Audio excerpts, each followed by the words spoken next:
Good evening, councillors, and good evening to our guests and to our staff members that are here tonight.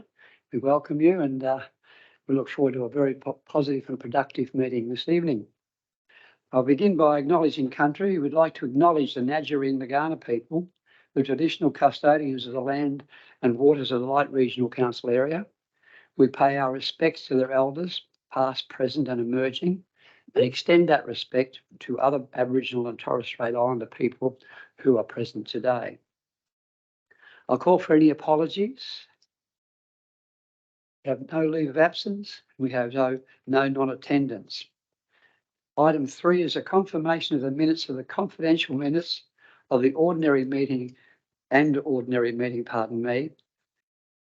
on Tuesday the 25th of July.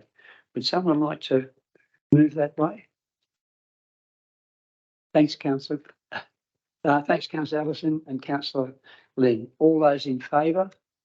Those against? That's carried. Thanks, councillors. We move on to our recommendations, our communications. Had an interesting period. Most of it was pretty good. Probably the thing that's most current in my mind is that great tour we went on the other day, staff organised, called the Tour Delight, around the western part of our region. It was an absolute cracker and a real eye-opener for what we're doing in this part of our council region. And the visit to Trinity College certainly opened my eyes to see how far down the track they've developed that particular project. It's massive, and it's going to be an absolute credit to Trinity College and to our region to have an education facility of that standard, along with now Xavier College, along with Kapunda High School, along with the university and our network of primary schools. We're a real educational hub, and that's fantastic. And I forgot about the Vet Science School. Also, on the sad note, I attended the funeral service of Norton Schluter, and I'm sure many in this room would know of Norton. Norton and his family have had the Greenock Hotel for probably 100 years. And he was a great character and achieved a lot for this region in many different ways. And his son Michael was on this council, as a matter of fact, and a great footballer at the same token. It was a very sad occasion. Lots and lots of people there at that Greenock Centennial Park, including Wolfie Blass, who was a great mate of Norton's, and various other dignitaries too. And I did also notice and had a good chat to not just Wolf, many of his Norton's close friends, including Des Shanahan, an ex-mayor of this council. It was lovely to see Des. I haven't seen him for quite some time. And I know he hasn't been well, but he was there and he was smiling, and we had a good chat. So that was something really good that came out of something quite sad. Also, a new art gallery in Kapunda. And believe it or not, this town's really coming alive in terms of its pop-ups and new things happening.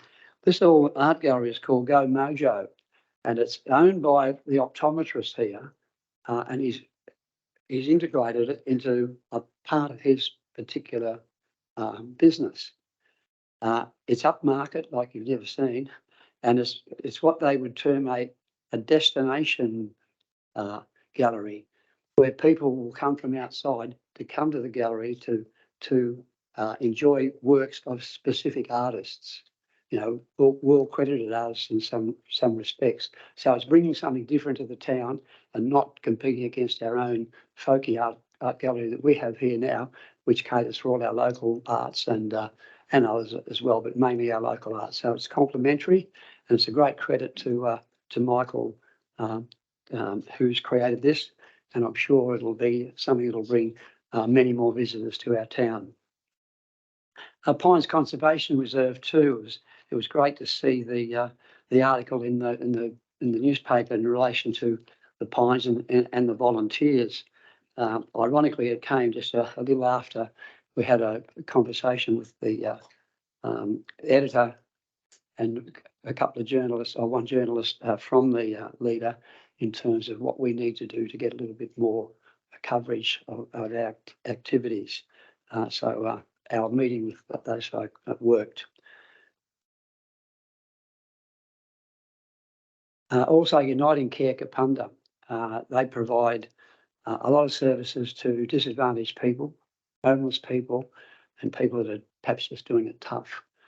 They had their annual Open Day celebration a few weeks ago, and I was able to attend that, and it's a real eye-opener. We think our town, our towns are all doing it well, and these issues that come up like this are all in the city. Believe me, they're not, and there's groups like Uniting Care that look after these people, feed them, house them, do the things that they need to do, and I can proudly say our council has always supported them, and they recognise that on their Open Day. So that was very nice. That's about all from me. Any council members like to report on anything at all at this stage? Yeah, if I may, Yes, through the chair. Councillor. I attended the South Australian Endurance Riders Association event that was held last weekend, I believe it was, in Kapunda, which was, for those of you that don't know, it's a horse riding event. They come out and there was people from all around South Australia and interstate as well. They compete in an endurance ride, which is sort of around the township, and takes them out from Kapunda out to Fords and also up as far as Allendale North. Competitors ride in a 20, 40 or 80 kilometre endurance event. I believe there was about 80 competitors all up in this event, and this is the first event they've had after an absence of an event of this type in the town, around 8 to 10 years. But they're using it basically as a bit of a precursor for a bigger event, which is a Tom Quilty, which is nationally known as a major endurance horse riding event. And they're looking at, in a couple of years' time, having that event here in Kapunda as well. I was called upon to just give a bit of a spiel on behalf of the council, which was obviously a positive thing, thanking them for coming into town and bringing that business with them to our small traders and things like that. And they were quite complimentary also, the council, and the help that our staff had given them in organising the relevant approvals in a very short period of time. So, yeah, that's about it. Thanks, Councillor Fabio. Anything further, councillors? That sounds very exciting, and it's great that there's another aspect to our tourism product as well, when we can bring this number of people around to enjoy what was, I guess, a part of our lifestyle in those early days with Kidman and Co. So well done. We move on now, councillors, to our deputations and presentations, and it's my great pleasure to introduce a couple of, I can almost call them now dear friends. They've always been friends, but now they're almost dear friends because we've met 3 times in a month now. So, Ben Patton and Scott Hazeldine from the Barossa Australia, and I think tonight we had an appetizer last time they were here. I think tonight we'll get the full-blown presentation. So thanks, gentlemen, and the lection's all yours. I don't like to put you under any pressure at all. Perfect. Thank you, Mr. Mayor. Good evening, everybody. Many thanks for the opportunity for Barossa Australia to come and present to you this evening. I think, as the Mayor has hinted, our relationship with Light Regional Council is clearly amongst one of Barossa Australia's most important. It's great to come and interact with you again, particularly so soon after seeing you all on Tuesday. I think most of you have seen us before, but for those of you that haven't, I'm Scott Hazeldine, the relatively recent arriving Chief Executive at Barossa Australia, and with me tonight is Ben Patton, our Head of Destination. Ben's going to shoulder most of the responsibility of tonight's presentation, but I just wanted to say a few words, I think, on our current focus and priorities, where I see tourism and the destination visitor economy sits within the organisation, and where I think our strategic priorities are for sort of 23, 24.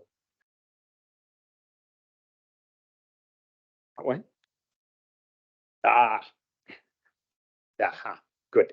I guess from my perspective, Barossa Australia's reason for being is really fourfold. We act as the collective voice of the region in many ways. We occupy the role of storyteller. And I guess we have some responsibility in shaping how the region takes itself to the wider world and how it wants to be seen.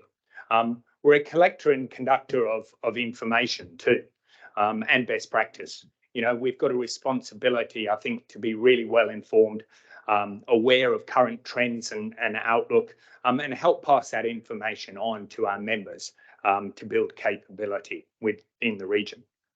We're also there to facilitate routes to market, I think, through using our well-developed networks in the industry. And lastly, we're there to provide strong advocacy on behalf of the region with both industry and government.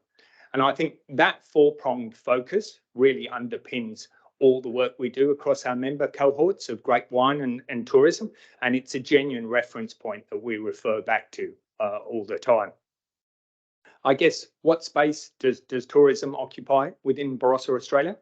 Having worked our way through the not too distant merger of Barossa Grape and Wine and Tourism Barossa, and seen a change to our organisational structure and personnel, and negotiated a relatively busy events period last year, I think the organisation has emerged from that period of transition where tourism is a genuine, equal and independent pillar within the organisation. It's appropriately resourced with a dedicated team, with the necessary, and I might say even enhanced skills and expertise to undertake that role. And they've got clear space to operate in. And, you know, it's underpinned by strong connections within the sector that are really driven by sort of data and business intelligence currently. How are the tourism voices heard? I guess we've invested in building even stronger relationships with our members and our partners over the last little period. And we're really trying to ensure that the strong communications channels that are as effective as possible. We've hopefully got greater accessibility. We've really tried to make services, expertise, insight as easily available as possible. And we're involving the value proposition to our members. The cornerstone of that has been a new membership structure that we're currently rolling out. Lastly, I guess we're really led by a robust industry committee that provides insight from the regional sector through the organisation into the board, ensuring priorities and important issues of the day are finding their way up to the board. So what does the next 12 months look like for Barossa Australia? I think there's a focus on consolidation and core program delivery. In many ways, it's a year of review and assessment. We're reviewing some of our large-scale events at the moment, things like Barossa Vintage Festival. There's currently a state tourism review going on with South Australian Tourism Commission. And those will all take place and I think really inform our forward planning. Lastly, we'll continue to invest in our relationships and ensure cooperative and collaborative approach across the whole region. So I hope that's provided you a quick whistle-stop tour through some background of where we are and where we see the future. And I'll pass you over to Ben to talk in a bit more detail around destination marketing and management.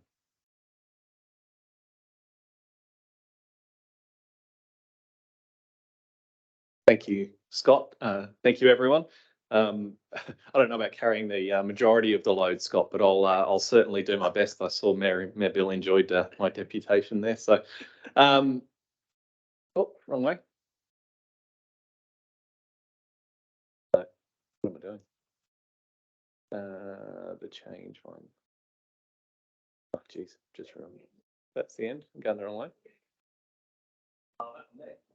Sorry, my apologies. I'm not normally technology challenged.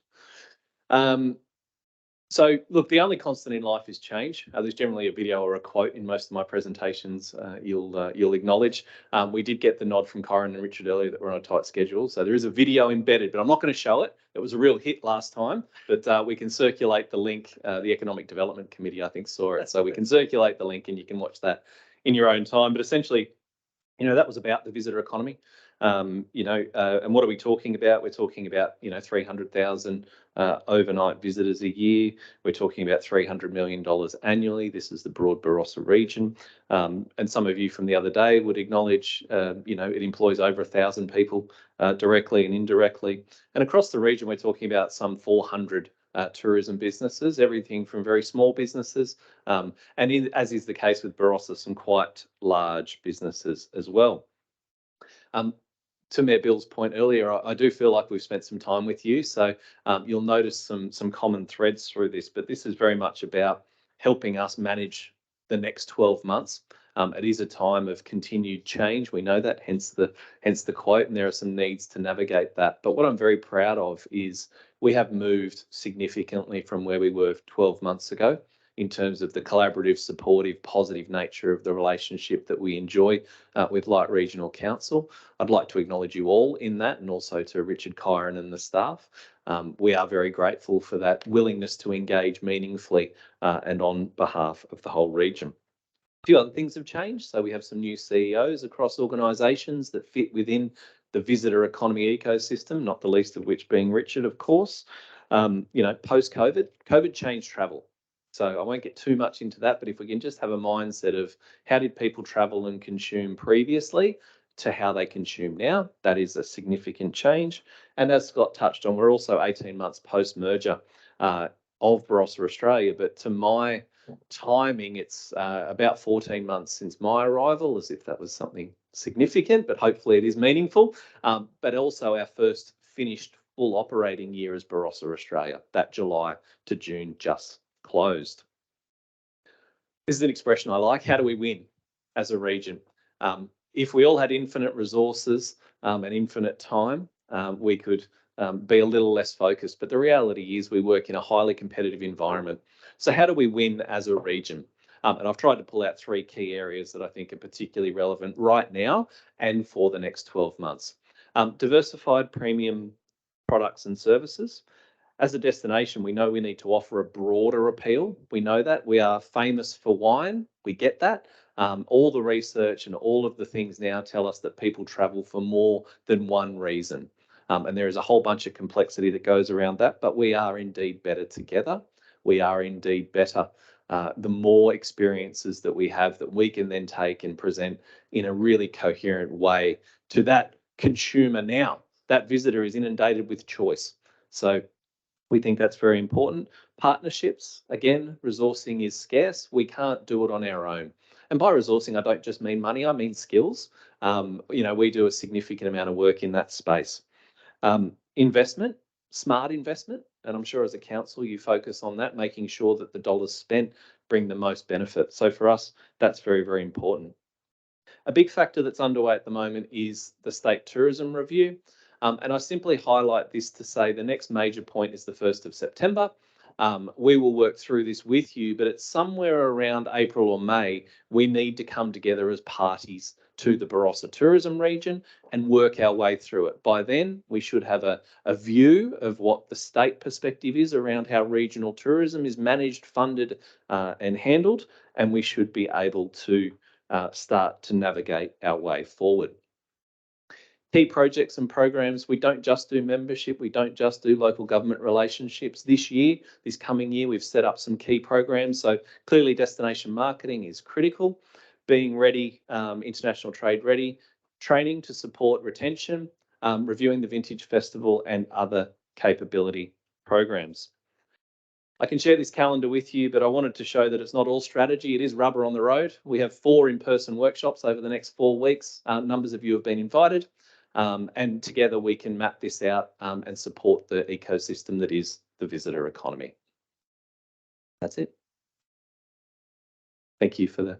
Thank you so much. Thank you so much, Scott. Councillors, are there any questions you'd like to raise? I notice when I speak second, I'm always the one left up here answering questions, Scott. Should I read anything into that, or is it just my naivety? I think your presentation was such that there's no questions. You've answered everything, except I have one from Councillor Michael. Thank you. Thanks, Mayor Bill. Probably got some other questions for when we get to reports for decision. My question is though, what is the Localis data telling us about the outcomes that we're getting from this, From this being, our investment in Barossa Australia? all the Localis data speaks to the region as a whole. I'd like to think for the individual investments, we could influence the direct outcome. The reality is 2022 was a record year. The Barossa visitor economy has never been larger. So on that basis, I'd say it's been successful, but it probably overstates my ability to influence that directly. That said, visitation is slowing. So we are now in a position where we need to work together on that. So the partnerships become even more important. How is it that we can't provide data for other parts of the Barossa, or however you want to describe it? I mean, if light regional councils being asked to contribute to this, then I'm pretty sure I asked this question last time you came. Like, how do we demonstrate to ratepayers that we're getting value out of this? Yeah, look, I mean, we can certainly talk the details of data. I shared some light regional council specific data the other day at the SRBA meeting at the request of staff. The reality is, though, it is an ecosystem. We're not able to simply pair out and pair back. I think most ratepayers, I hope, would be able to see the benefit of being involved with an organisation like ours based on the skills projects and programs that we provide. Yeah, I mean, there's a lot of motherhood statements in that, but I guess what I'm a little bit surprised to hear is that we can't link the expenditure to the return that I mean, not everyone in this council area is a tourism operator, right? So, but we need to be able to show people that, you know, if we're putting rates up year on year or whatever, that they're getting something out of this. I can certainly understand that perspective. I mean, if there's specific data that we're looking for, I'm happy to take that on notice. But again, we're the regional tourism organisation, so you know we support the region as a whole. And again, I'd like to think what we can provide is unique and not able to be had elsewhere, and a valuable part of that ecosystem.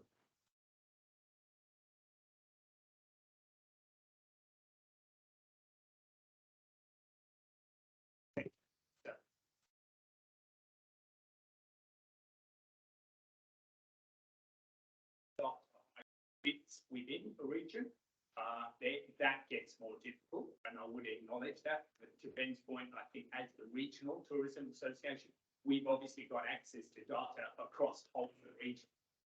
So we're very strong and can provide that.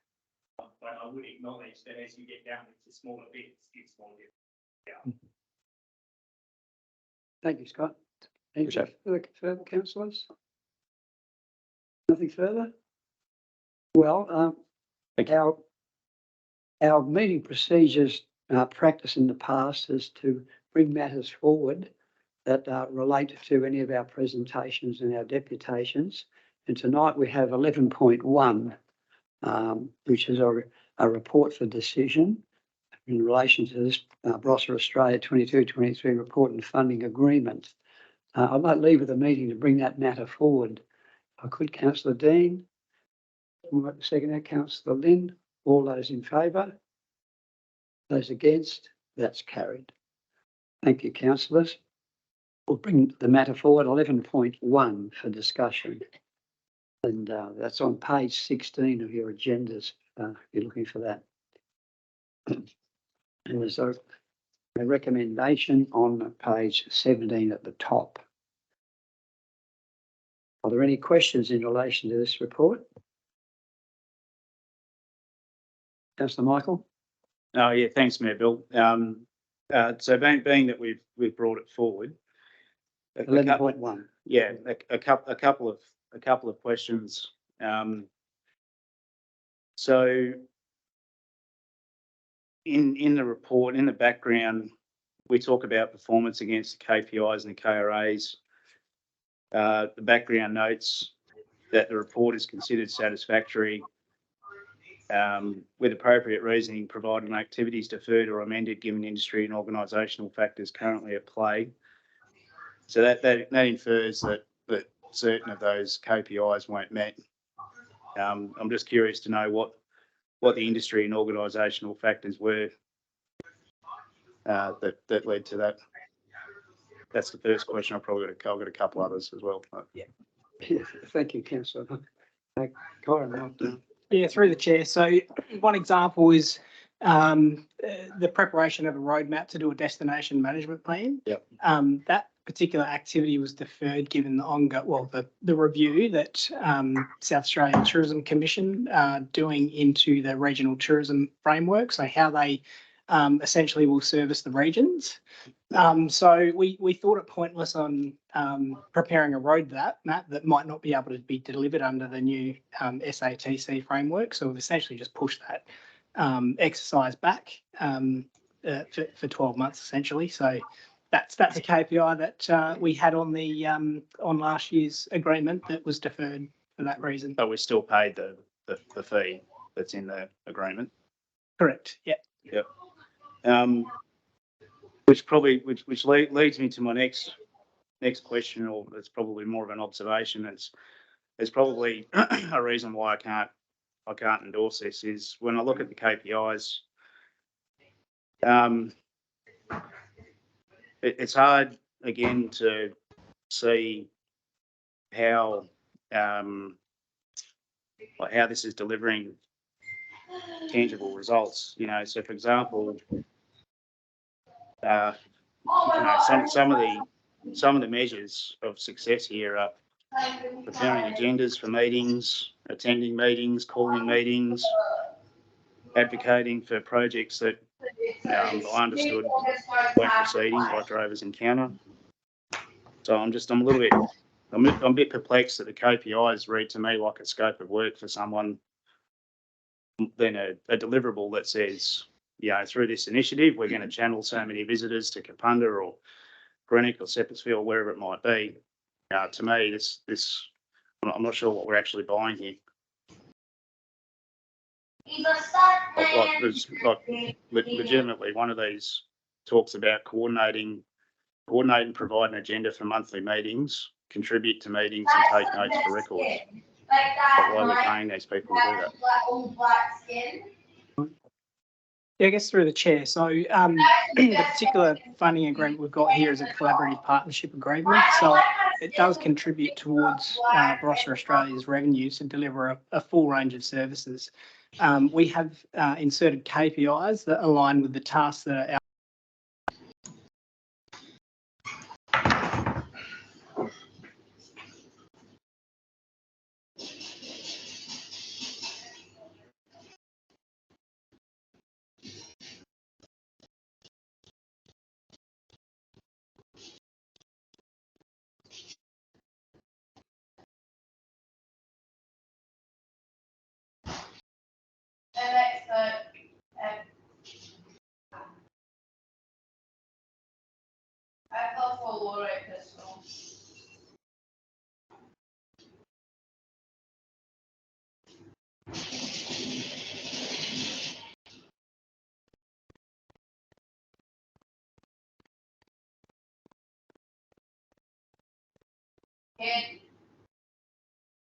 Outside the window. Outside the window. Rez.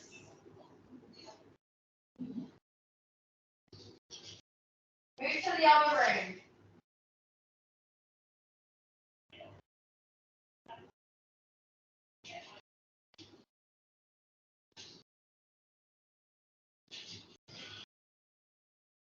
Hey.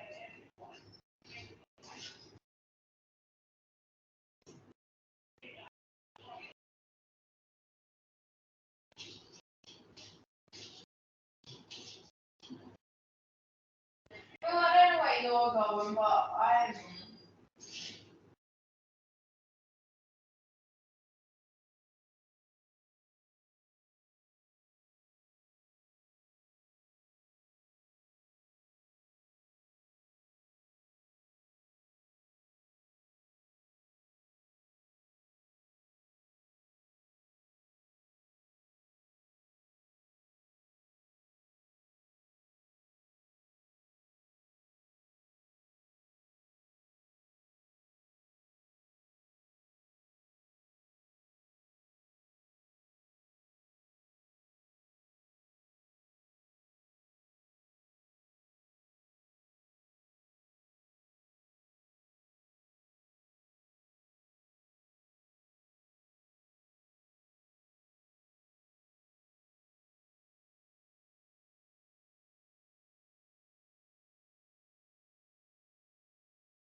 partnership agreement, and that's what it's about. It's to, I guess, work together to service the businesses and the industry as a whole. I guess over the next 12 months, the SATC's review may well suggest that there's a changed approach, and it'll be interesting to see what that might look like. But I guess we're not there yet. We're still. I guess our recommendation here is to partner with the current RTO that exists for the next 12 months. Thank you, Colin. Any further questions, councillors? Councillor Bill. Thanks, Mr Mayor. Just a point. On Tuesday, we had at the luncheon at Louise, we were spoken to by the Sevillefield Road people, and pretty well it was warm and fuzzy, except they weren't keen to be listed on our webpage because they consider themselves to be Barossa, not Light. And I'm assuming that they would be listed in the Barossa Australia website. And that's what they were specifically asking. We want to be, when people look up Barossa, we want to be on the Barossa website, not on the Light website. So given that that's 45 or whatever % of the Barossa Valley in our area, these guys don't want to be listed under us. They want to be listed under Barossa Australia. So in some respects, that funding we're assisting the Barossa Australia is helping those guys, perhaps in my opinion. Thanks, Councillor Bill. Anything further, councillors? If not, I do have a recommendation on the top of page 17. If someone would like to move that way, Councillor Dean, someone like to second that?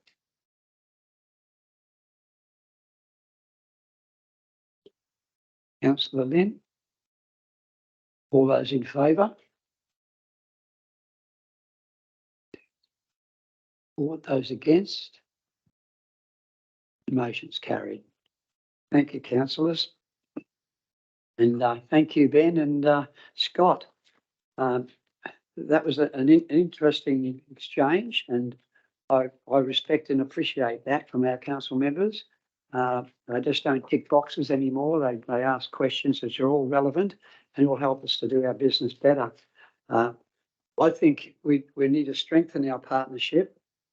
I take on what Councillor Bill has said, and what was said the other day to us at Louise, that the Barossa element of our council region is very much keen to be brand Barossa.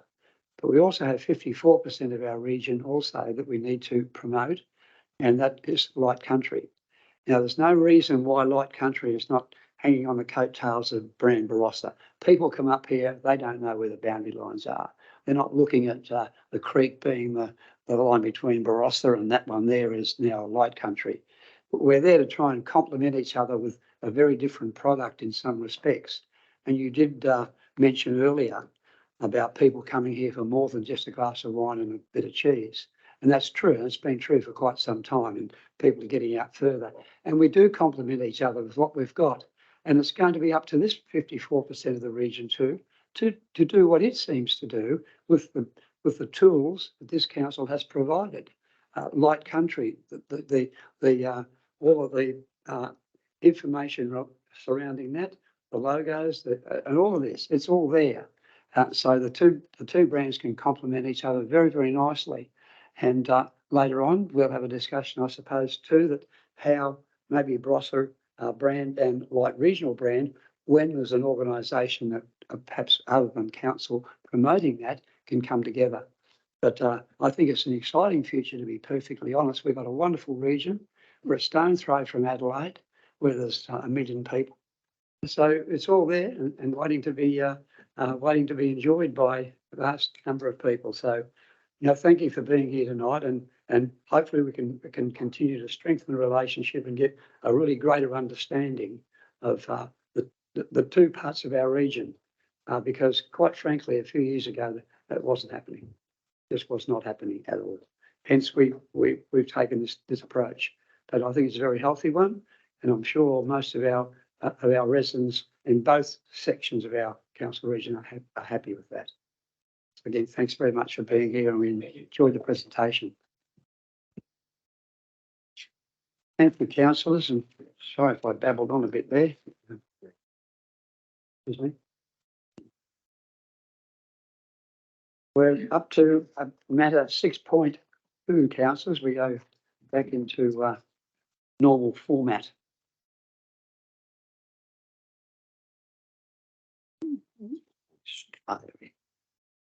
Um, 6.2, we were going to have a deputation from Jasmine Dorr and Sam Barker tonight, but they're unable to attend.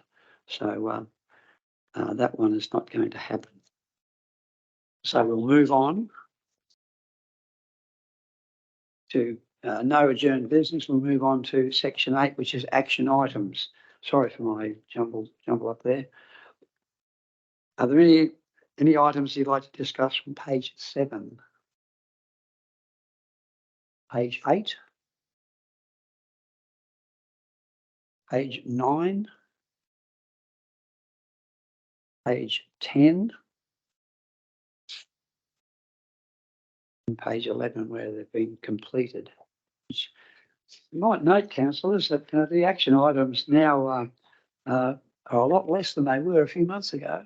We used to have at least 5 pages, so down to 3 is pretty good. Something staff are working extra hard. Reports for information. The first one is in section 10 is the Railway Road Kapunda partial road closure. This has been a nightmare for everyone concerned for not just the last month, but it has a bit of publicity around the place for about 3 years. It's been a real thorn in our side, and I must give Craig and his team credit for doing everything they possibly can. But when you're fighting against big banks and so forth, you hit your head against the wall rather regularly. And unfortunately, that's where we remain at this stage. I don't know if I'm out of order, but Craig, would you like to add anything to this report? Or is there anything further that has come to light since? Thank you, Mr. Mayor. Through the chair, only really just a minor update, I suppose. We had a query about the process or the progress of this from the Bunyip, which I believe some comments have gone back, but this is a more recent update. We've alerted the mortgagee in possession in relation to the property about council's concerns, and we understand that steps are being taken for an expression of interest process to be commenced at some point in the near future, which hopefully will lead towards a resolution. Terrific. Thanks, Craig. I know this has been a frustrating matter for you for quite some time, because I keep throwing my 6 months worth in too, which is unfortunate, because I know the constraints that you're under. But thanks for where you've got to at this stage anyway. This is the best progress we've made. Thank you, sir. Any further questions, councillors, on that one? If not, sorry, Councillor Collins. You said there was an expression of interest. They're going to put out an expression of interest. Who are they going to do that through? Sure, actually, they're taking steps in that direction. Right. So they'll just get a real estate agent and away they go. Yeah. Our next matter is 10.2, the Rural Road Sealing Program. That's a good news story. Are there any questions in relation to this one? I congratulate the author, Brenton Mintos, on. Oh, sorry, Councillor Collins. It's just not really a question, but I noticed that it was contractors we used on all these roads, and that was part of the funding agreement with the government. I'm just wondering, has it been very cost effective, and how does it compare with us doing the roads? Megan, thank you. Oh, sorry, Jason's here. G'day, Jason. Bill, through the chair, part of the funding agreement was to use contractors, and council obviously set up work agreements and tenders over the last probably 5 years for the contractors to do those work. So it's cost comparable between our internal team and external team for these kind of work. So thank you, Jason. Question more, because I see you use 3 different contractors, have you? And then what I'm trying to ask is it comparable to what we do? Like when we're doing our own road and using our own equipment and everything, how much more expensive is it, and what's the result? Is it comparable, or they do a better job, or is it not really? Is it too hard to compare? I would say they both be comparable, internal, external crews. I would say, depending on the road, conditions and stormwater required, might change, but square metre rate between our internal team and external team is almost bang on.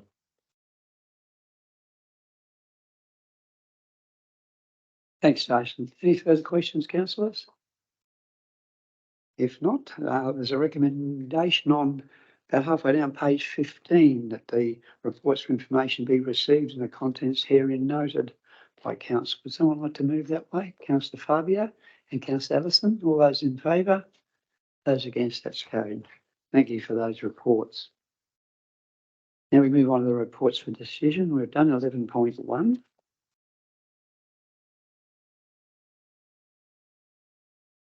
Move on now to 11.2, which is a behavioural support policy. Any questions in relation to this particular report? There's no further updates to this report, staff members? Kari, no further updates? Any questions, councillors? If not, I'll put the recommendation. Someone like to move that way? Councillor Dean, Councillor Annette, all those in favour? Those against? That's carried. Thank you, councillors. Good to see that one out the road. Excuse me? Well, they probably do. Particularly when I see us at the footy. 11.3 is a heavy vehicle safety productivity program funding deed. Are there anything further to updates to this report? Perhaps I'll pass over to Megan. Is there anything further to report in this particular matter? Through the chair, no further updates. Yeah. Councillors, are there any questions in relation to this matter? Councillor Michael. Mine's not a question, just a, if I understand this correctly, it's a congratulations and well done for securing some grant funding. Yeah. So if I understand this right, that's a good outcome, isn't it? Yeah, it's a great So, outcome. well done. Thank you, Councillor Michael. I'm sure that the staff will much appreciate those comments. There is a recommendation about a third of the way down page 25. Would someone want to move that way? Councillor Peter and Councillor Michael. Any further questions, councillors? If not, I'll put the recommendation. All those in favour? That's carried. Thank you, councillors, and thank you, Councillor Michael, and great news. 11.4, the Gawler Belt Community Space and Walking Facilities. Any questions or any further updates for us, councillors, staff members on this particular matter? Anything further? No? Are there any questions in relation to this matter? Councillor Michael. Yeah, look, just thank you for the report, although it's a little bit disappointing to see that there's not a great deal that can come out of it, although I do understand the reasoning that sits behind it in terms of the lack of availability of land, public space. I'm probably less persuaded by the zoning thing. I mean, I would have thought we can still provide facilities, notwithstanding the zoning of the area, but I'd be guided by experts on that. My question though is, I mean, what can we do?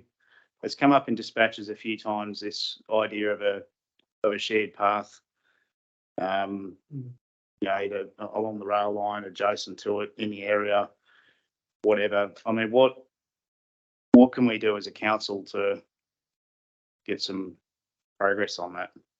That's a very, very good question. Yeah. Do anyone would like to comment on that? It's in the social deeds, and I'm thinking, Well, it is, yeah, best, is it yourself, or do you want Kyron, or you want me to? No, I don't want all of that. I suppose there's a few different elements to this through the chair. As touched on, the social deed for the Roseworthy Township expansion, of course, talks about this as a potential listed item. subject to funding being available at a point in time. And also, I guess, the status of deliverables in terms of social infrastructure more broadly in the expansion. So there's a number of items that are listed in the deed, some of which are covered by an in-kind agreement that's tied in with St Eves, and others that can be contemplated by council over time. One of which is the connection to Gawler via the railway line. A key element, of course, to this point has been there's a cost attached, so it'll be a case of looking for grant funding to do this, but also there's a permission step here in terms of liaising with the current lessee of the corridor and preserving their desire, as I understand, to maintain the functionality in terms of the existing infrastructure within that space. So there's a process there to navigate quite a few elements to this in terms of avoiding their infrastructure appropriately or protecting it, and finding a way to have a serviceable pathway that sort of navigates in and around the space that's available.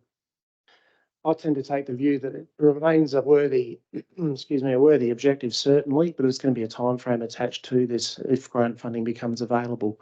That may or may not be supplemented via the social deed, Mr Mayor, as we go through in the delivery of the Roseworthy expansion. That's my position in terms of advising, but Richard, you might want to add to that if you have anything further. I think getting back to Councillor Michael's question, really, and our obligation to the people who live in that region, and surely we can come to some arrangement where some type of walking trail or walking path or shared path can be installed somewhere there, even alongside the rail corridor, which we know will never be used ever again. And if it on paper at this stage it can't be, I wonder if we just couldn't make a few inquiries to find out how we change that, because it doesn't make sense that you've got this area there that's developing. It's got some beautiful, lovely homes in there and everything else. They haven't even got a walking trail. I mean, it doesn't sort of ring right, particularly with the development that's going on all around it and the connection between Gawler Belt and Hewitt. I think the question is, can we do more? That is the question. And if we can put it on our agenda to do some more, let's do it. Yeah, look, through the chair, I think that the next step in all of this is actually the IAMP, and that's where obviously we will bring our aspirations through. One of the things that I'm pretty keen to do is actually bring all of our documents that we have together. So we do have a range of, or I shouldn't say a range, we have a social deed, we have the stormwater deed, and we have the road and transport deed for Roseworthy. Right at this point in time, you're probably not seeing the completeness of the work that will be required. So we'll draw all of that out, bring it into one document and one location where our elected members will be able to see what we're doing and what will actually be funded by others. And then we will need to determine through that IAMP process what we would like to do, what are our aspirations. So if our aspirations are to have walking and trails through that area, if our aspirations are to have open space in those areas, we then need to go through that process of bringing it into the IAMP and working out how we fund it. And that will be the challenge and I suppose what we'll embark on over the next sort of 6 to 10 months to get that document right, and as I say, get our aspirations into it. Well, thanks very much, Richard. Councillors, is there an appetite for us to progress with this in a manner that we can come to some conclusion where we're actually going to see something happen? I think Richard suggested it's a bit. No, but something happen on the ground, not just on the paper. I think we've got recommendation there. I think there's a process around. We try and strategic processes. Okay, I just thought there might be a good opportunity to discuss the matter. If you don't mind. Councillor Hyman? If I can make some comments. So the first comment I would want to make, I can't really vote for this recommendation just simply because it says acknowledges that the rural living zones will not have amenities provided by either the developer or council. This clearly says that it will never happen, and I find that crazy because I acknowledge that it doesn't, that the rural zones says that we don't have to do this, that the minimum standard might be that we don't do this, but to actually acknowledge we're never going to do it, I think that's a totally wrong way to go about it. We should say, yes, we should be, we could be. So just because of that, I'm going to vote against it. But what I have done over the last couple of weeks or so, I've been looking at that, and I went into those little drainage reserves that are in there and walked around. And there's actually already a lot of people walking through these two drainage reserves. So up on there, I've seen families going through with dogs and everything. So there is open space that's been used as we speak right now in exactly that development. People walk in there because I've talked to a few residents there. They say they've seen it fill up like once every in the 13 years they lived. They've seen it only once with water and all this stuff. So these areas actually exist. They're accessible, easily accessible from the road. We could plant a few more trees, put 1 or 2 benches in there, and you have a lovely open space already. It's actually already there. And when it rains, then people don't go walking in there anyway. So I mean, there's options to do that. The other thing that I noticed, these streets are lovely, beautiful, big houses. It's just a very luxurious area, to be honest. And there's plenty of space there for people to just walk along the side of the road anyway. So I just find it a bit extreme. Just first of all, that'd be so that just saying, oh, this is the minimum, we're never going to do anything better. I don't agree with that. And the other thing is, I think we should look at, especially in the future, to do more. And certainly with because the rail corridor butts to those beautiful big drainage reserves that we have there, open up just very nice opportunity for for leisure, for walking, all sorts of stuff. No, thank you, Councillor Simon. I might pass back to Richard. I think in relation to that, again, what I would say is the report is quite clear on where we are at the moment. If the elected members have a view that our standards, our level of service that we provide to the community should change, that should be improved, increased, I think that decision's for the elected members to make and change those standards. We currently have adopted those standards. It's there for amendment if that would be the desire. We bring it into the IAMP again. There's nothing stopping us from putting paths or whatever in, but we can't talk about it like it just magically happens. It has to be a strategic approach, and there will be a cost to it.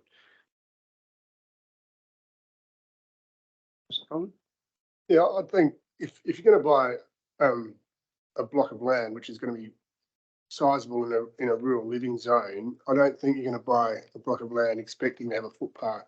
So I'll be supporting this because I think that you just have to, like, people are buying it, and the blocks are worth a lot of money, and they want to live out there in a rural zone, and they get the way of life by living on a bigger block, so they're not expecting a footpath.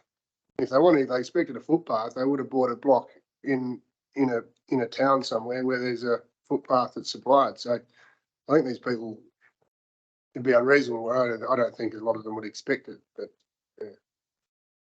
Yeah, thank you, Councillor Collins. Just going back to Michael's original question, I don't know if it was expecting footpaths and pavement to be put down, just a walking path. Yeah, so I mean, some of the feedback that I received did relate maybe to more dedicated walking areas, but the key thrust of my question was around the provision of using this, rail line or whatever for something more substantial. Although I would certainly agree with the Deputy Mayor's point around, can we provide some basic amenity? Can I move an amendment to this recommendation, or is it too early for that? No, I don't think this recommendation. No one's moved it. Or become the motion or whatever. Yeah. Yeah. I think, look, I agree with Simon's comment that recommendation 2 doesn't sit well with me. And I don't think it would sit well to people living in that area if they read it.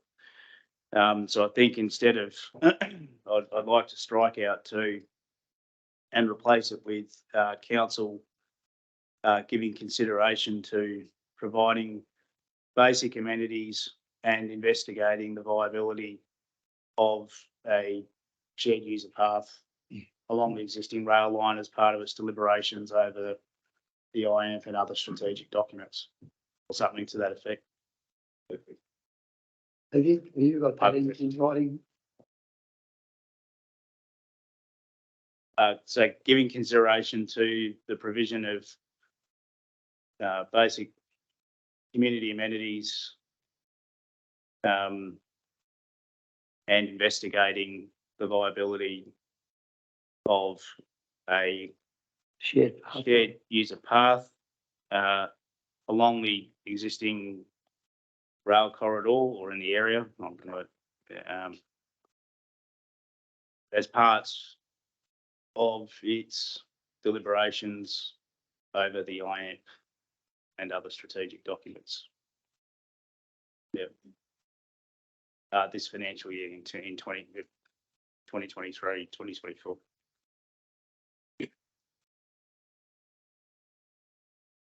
Thank you. The start of number 2, Mayor Bill, needs a little bit of a change because you've got that council and then you've got council there as well, which shouldn't be. It should be perhaps acknowledges it is giving consideration. Leave the word council out because that's already up there. The council shouldn't be there, such as and it acknowledges That council will give. that yeah, will the council, so it was good. Or that council give. Councillor Collins, does that cover That's good enough. Yeah. what you were getting at? I can understand exactly what you were saying. But a shared pathway is probably It not. doesn't get what I was getting at, but it does tighten up the, what Michael's trying to say. He wants a path. So all I'm saying is that if you're living out where these blocks are, they shouldn't have the expectation of having No. the facilities or the roads that would if you lived in the town. And there's no way that the council could ever be expected to supply that. No, I think we'd all probably agree on that. It's just that there's walking trails now that can be over and above. Okay, we're all happy. I want to make a comment, please. Does this set a precedent then for all of the rural living areas that we are getting? So when the big, once we allow that for one, are we allowing it then for all of them? Look, from my perspective, I wouldn't think so. This is very specific for a particular area because it's an area in need. Most of our other areas are well established and already have either shared pathways already exist and or access to them exist. Where down in Gawler Belt, of course, that's not the case. But what I'm thinking, when the ones in Freeling come in, the rural living blocks, and then they suddenly want footpaths and the open space comes from the developer. The developer does that, I presume. So I'm just wondering, are we setting a precedent? I think through the chair, the recommendation that Councillor Michael has moved has simply asked for it to be given consideration as we develop the IAM. And in 2 components, one outside the rail corridor and inside the rail corridor. That's all this recommendation is calling for. In terms of the assessment of individual land divisions, that will be up to the assessment manager to make those decisions in accordance with what is presented to them at the time. And and again, that's not for us to to override or hamper that process. Can I just ask a question through the chair? What jurisdiction do we have over the rail corridor? At the moment, like to go and put some seats and et cetera on. I don't think we've got any say on what we can put in there. That's up to the leasee at the moment, isn't it? As much as we have to have something in there, I don't know that council can just come along and plonk down, 20 seats every 2 Ks. No, this is an aspiration, but Verizon own the. That's right. They may not from the state government. They might not allow us to do anything in there. That's right. This is just one opportunity. It's me. Yeah, I don't like the word basic. I mean, I prefer some. I think basic could be, I think some basic could be, well, you're going to, what is It's it? pretty basic. Either take it out or put some community, provision of some community amenities would be far, I'd be far happier.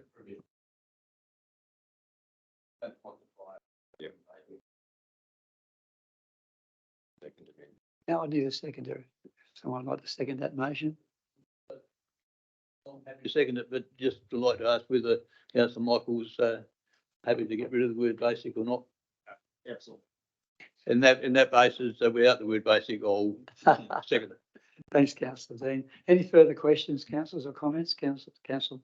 I do have another question. I sort of forgot before, but it says that if the developer develops in the rural land, then it says rather than providing public open space, the applicant is required to pay the state government via its planning and development fund. So these developers or whoever done that would have had to pay into the planning and development fund of the state government at like a per allotment contribution. Is that correct? So if I go read up on the planning and development fund, it says in there that this fund is fund enables strategic planning, design and delivery of quality public space that is essential to healthy, livable communities. So the fund is set up to deliver exactly what we're talking about. So then obviously it goes on to say the planning and development fund also provides grants to improve access to public open spaces. So is there some sort of pathway for us to get our hands on that fund that these developers contributed to do something? So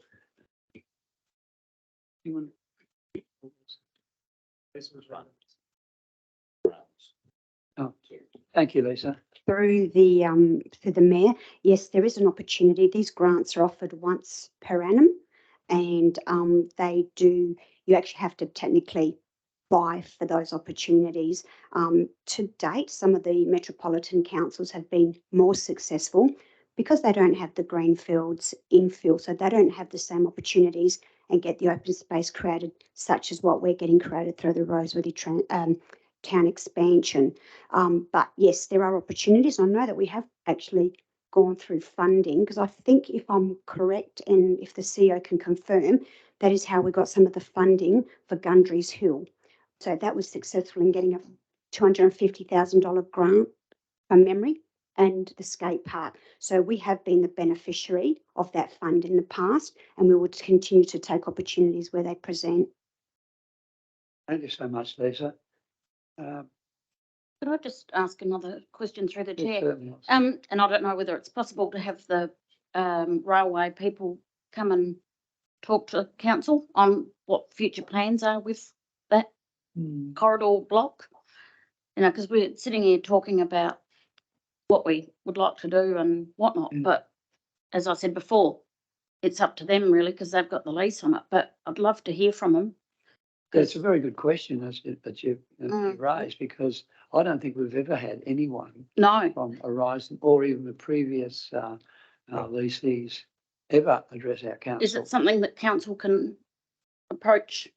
Did you say it was Horizon? Who was it? Horizon. Horizon. Yeah. Is that something that can be done?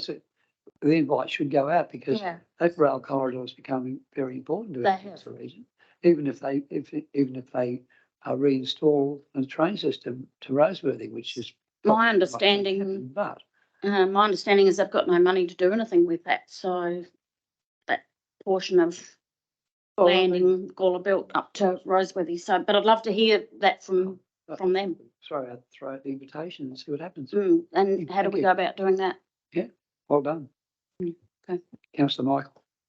So just to comment on the railway thing, that so I guess my intention was it might be the rail corridor, it might be some other corridor that council can identify, maybe in consultation with DIT or whatever. So, and look, I fully appreciate that we don't necessarily, we don't have jurisdiction over the land, and I agree with Councillor Allison. It'd be good to have some engagement with the lessee, nonetheless.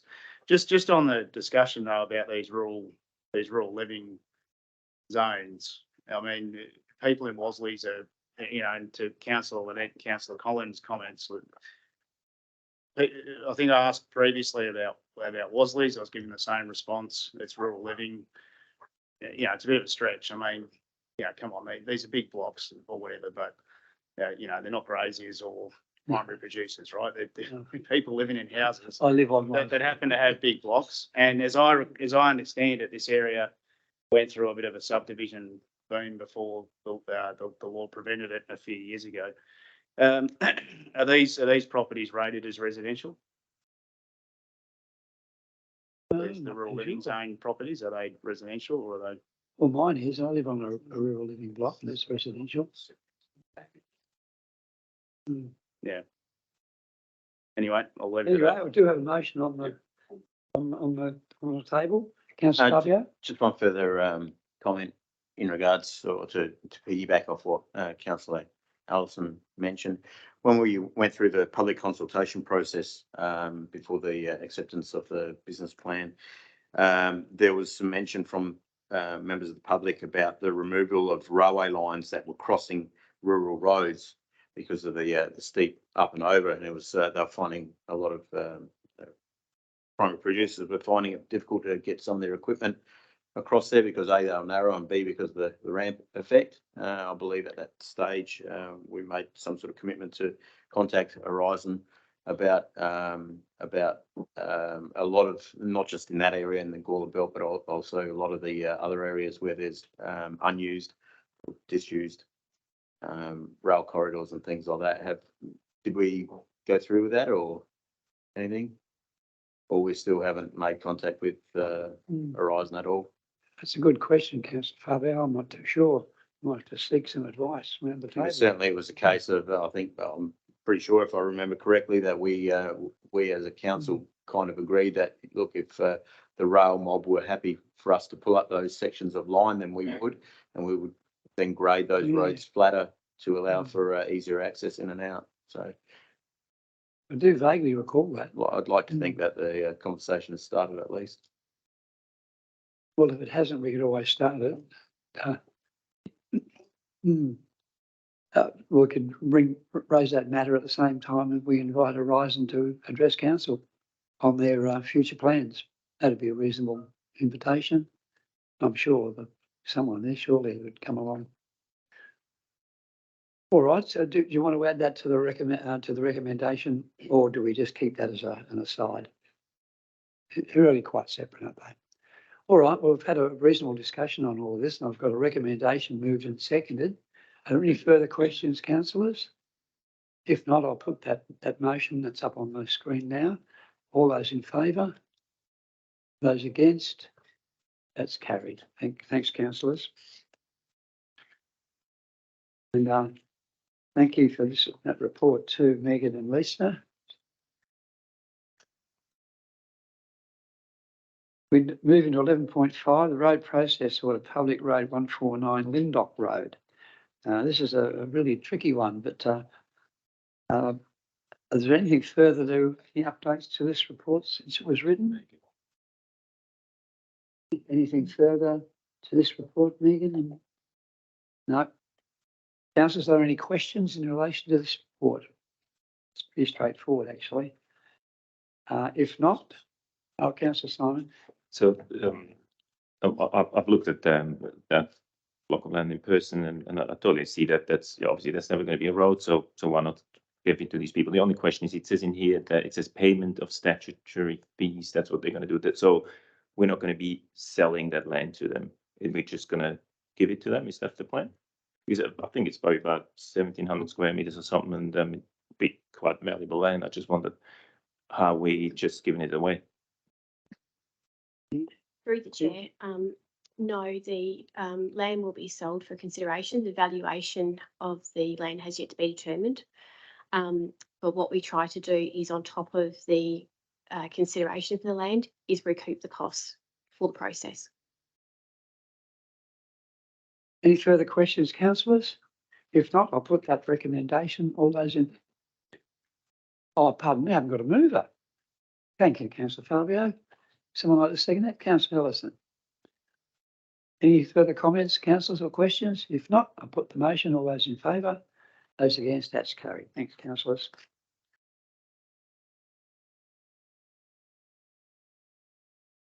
It took me ages to get my head around that particular bit of road. I'm about as bright as a blackout sometimes. Talk about Red Banks Road and Clancy Road intersection review, 11.6, councillors. Are there any updates to this report since the agenda was published? None. None. Councillors, or any questions in relation to this report? Councillor Michael? Yeah, look, thanks, to Megan and Jason for getting around this. This comes up in dispatches a bit, the safety concerns around Red Banks Road. I just wonder, you know, where are we up to with the department? You know, I can see here the recommendation is that, we acknowledge DIT is responsible for it. That's all well and good, but we're responsible for Clancy Road. So where are we at with the advocacy to the department? Have we engaged with Tony Piccolo, for example, to assist us with any of that? I'm not, a little bit uncomfortable with just acknowledging that it's DIT's problem and moving on. I think there were some accidents there recently at that location too. Thanks, Councillor Megan. Thank you through the chair. At the last DIT meeting, we did raise this particular issue, and we have actually asked them to look at Red Banks Road in particular. We been talking with Councillor Allison about the speed limit, but there's also driver behaviour concerns with that as well. But it was raised, and they are now looking at it. Have they given us a time frame on when they're going to No, they finish haven't. looking at it? No. How do we sort of drive that time frame? Do we think? When we meet every 3 months, they usually provide us a response at the next meeting. When's the next meeting?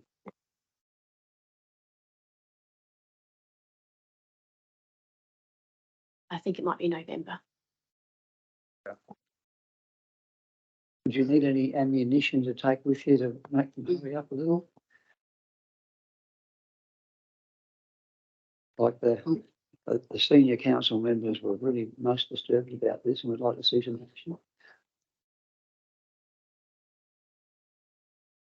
Ms. Allison. So just through the chair. So yes, Megan and I worked on a few issues and I provided some documentation for Megan to take to her last meeting, which obviously was just recently.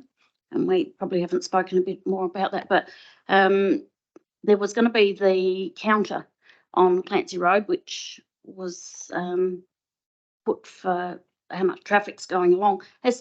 That's gone from there now, I think, from memory. Do we know what the data was that came back from that? Through the chair, I haven't seen the results as yet, but I'm happy to touch base with you afterwards. Okay, thank you. Thank you, Megan. Thanks, Councillor Allison. Any further questions or comments, councillors? If not, would someone like to move? Mr. Mayor, if I may just, this has been a long-standing issue. I've been raised in several councils over the last 10 years. I think the Clancy Road problems with DEET and different speed limits and stuff. So it's not going away. So it needs to get on DEET's. Yeah, I wonder if it's worth a visit to see Tony Piccolo and get him on the case. I'm sure he's aware of it, but it wouldn't hurt to give him a pin under his bum. Yeah, we can do that. I'm sure you'll follow it through too. Okie doke. Would someone like to move that motion?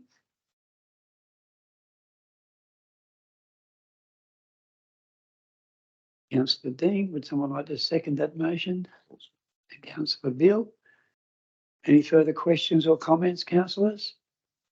If not, all those in favour? Those against? That's carried. Thanks, councillors.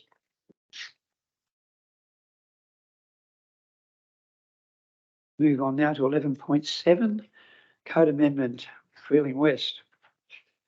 I get the shudders when I see this. I think I was in the council for less than a year, and we had something similar in Freeling, and we had a public meeting down there with Channel 7 and half the world attending. It was a pretty frightening night. And I think maybe the same respondents were involved, but I could be wrong. Are there any further updates to this report, councillors? Staff members? No, nothing more? Any questions or comments, councillors? Councillors comment? I just wonder, I think all the councils are aware that there's some issues with water in Freeling. So the fact that another like a plan amendment is lodged, does that speed up that as a water to act, or has it any influence on that?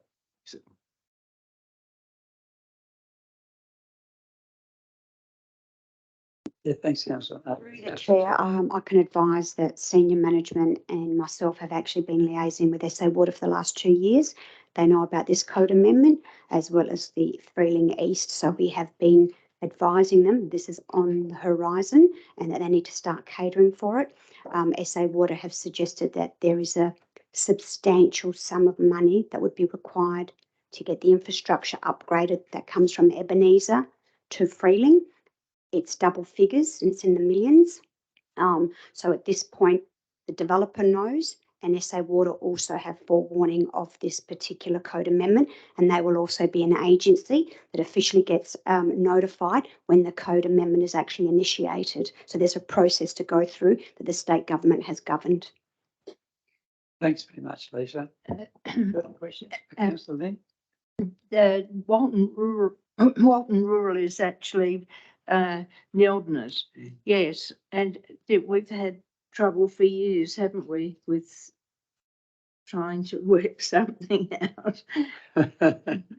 I'm being polite. Yeah. Councillors, any further questions or comments to be made?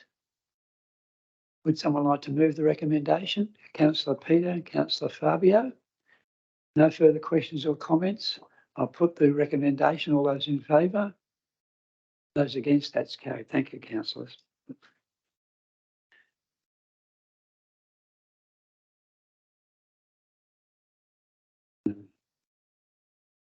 This is the one. 11.8, have your say. And I must commend the council staff on a fantastic outcome, all of this, and Councillor Michael's original motion to put this into the budget. It's an absolute joy to see the response that we've had, and also the amount of work that's gone in to assess all of those applications. I think we've all got our own opinions on the outcomes and so forth, but I think, frankly, it's a very well balanced program of projects, and hopefully they're all able to be delivered. Are there anything further to add to this report? Members? No, nothing. Are there any questions, councillors, in relation to the outcomes? Councillor Simon?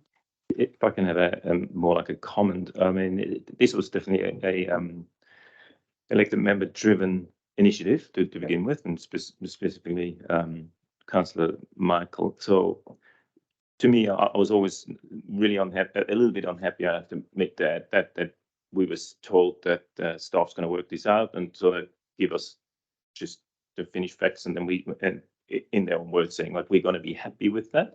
So I obviously went to the 9 pages, and I just got a lot of questions. So to me, I could start asking 20 questions here, but I think it's a good thing. So I would love to see if the actually elected members, we got it, as you pointed out, a very good document that really went through the fine tooth comb, what's worth, what's not, and weighing it up. I mean, the staff's done an excellent job, as you pointed out. However, I still think that the elected members should have, I would propose a little workshop, talk it over, and then have the last say on this. So to me, I'm not prepared to vote on this tonight, and I would go for like that we should as an elected membership should have a bit more time to talk amongst ourselves and make those decisions, and then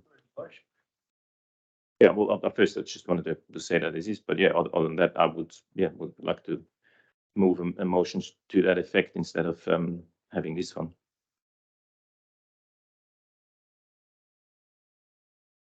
So what would your motion be? So the motion would be that we should I don't know if laying on the table is the right thing, or defer it or whatever until we have a workshop And then at that workshop, we come up with a recommendation, then the next meeting, we can adopt it. So that's how I sort of would see this. Well, I see you're shaking his head ferociously. Well, you know through your training, Deputy Mayor, that you can't make decisions at workshops. So from staff point of view, we're very comfortable with what we've provided here. We've met the timelines that were provided in the original recommendation. And if there is now a requirement for a workshop, then I think the motion should be along workshopping what is here so that the staff can then go away with what's discussed at a workshop to bring back a further report. So we'd be very comfortable in doing that. Yep. Yeah. Bearing in mind that there will be projects within here that will not get delivered in 23, 24. Our time would be eroded, or is continuing to be eroded. Yeah, have you engaged with the staff since receiving the spreadsheet last Wednesday night, or not? No, I have not. No. Okay. Councillor Collins? Yeah, I've engaged with the staff. I've spoke to you. There's some things here that I don't think they shouldn't really be in this, using this funding model to fund them. Like the Christmas party, I think should be funded, but I don't think it should be used out of this. I don't think the Kapunda, the Kapunda Business Alliance is not a worthy, or I'm not saying not worthy of money. I don't think this is what this is designed for, in my opinion. I don't think the 19,000 they're getting. And I also think that some of the bigger ticket items, which aren't being done here, could be funded over more than 1 year, because I think this is something that might be, it's going to continue if it's successful. And I think it's, with the amount of people that have applied, I think it is. So I think you could probably have a funding maybe over a 3-year agreement that you could have. If someone's got something that's going to cost 150,000, we could say, we'll give you 30 grand a year for the next 3 years if you meet the stages that you've got. And then and because some of these bigger ticket items would be very good in the towns that they are. I also think I'm a little bit concerned also with the amount of funding that is in one ward, and even though I'm in that ward, I think that it should be evenly spread across the whole Blight Regional Council area, and I think it's a bit too one-sided in the way it's. And I also agree with Simon, that Councillor Simon, that it'd be good to sit down and use this as the backbone, and we sit down as a group, and I think we could come to a good result rather than sitting here arguing all night. And yeah, I'd second the motion of if Simon was to put one forward. The motion being? Well, I sort of spelled it out before, but then I was being corrected by the CEO. We need it up on that. We need it for Corey to be able to put it up on the screen. It needs to be all words. Well, I move that we're going to have a workshop to discuss this further, and then get back to the staff, and they can make a recommendation as our CEO said. But I wouldn't want to move this. So yeah, we'll move that we're going to have that council a workshop to discuss the project further on the basis of the documents that have been delivered, or we can even say on the basis of the great work that's been done by the administration or something like that, if you'd like. I think if I can, through you, Mayor Bill, Richard's suggestion was that it also be included in that a further report be presented to council. A further recommendation be presented to council at the next council meeting. Is that correct, Richard? An upcoming council meeting. It's the next one. Yeah. Well, it needs to be the next one if we're going to get anything done this year. It's just a question I have on the information that we've been provided with. Obviously, all the projects that came in were assessed on the same standards. What in there don't you agree with? If you must. I mean, first of all, I sort of agree with what Councillor Collins has been saying. That there is some funding for stuff that, in my opinion, should be funded through another stream and not through this, because this is specifically a community project thing, and they're just not necessarily one-off event projects, but projects that wouldn't otherwise be funded. I think the Christmas parade in Freeling and in Kapunda, they should be funded, but I think they should be funded through grant money, and I'm happy to increase the grant money, that sort of stuff. I think that's one thing. But I mean, there's just discrepancies between first of all, there's some pricing in here about how much what is old playground for $150,000. I've actually just Gawler just delivered a playground at the Spire Estates for $70,000, which would be like definitely good enough for Worsley's. So 150 just seems an outrageous price for that. I mean, there's things like That's what I put in there. well, I don't know where that figure comes from, but that figure is too high, so we could actually do better there. Then there's just questions about there's like things. There's two things. For example, this illuminated art marsh walk in Greenock, which I think might be a great thing. But then there's digitalization of Kapunda murals, which is being amended to 2 new murals. So one is looks like it's shovel ready, and the other one isn't. However, I don't really see why does one get 20 grand and the other doesn't? So that to me seems that there's an odd sort of decision. Then the Freeling Community Gardens, it comes 3 times, and then it just there's a lot of.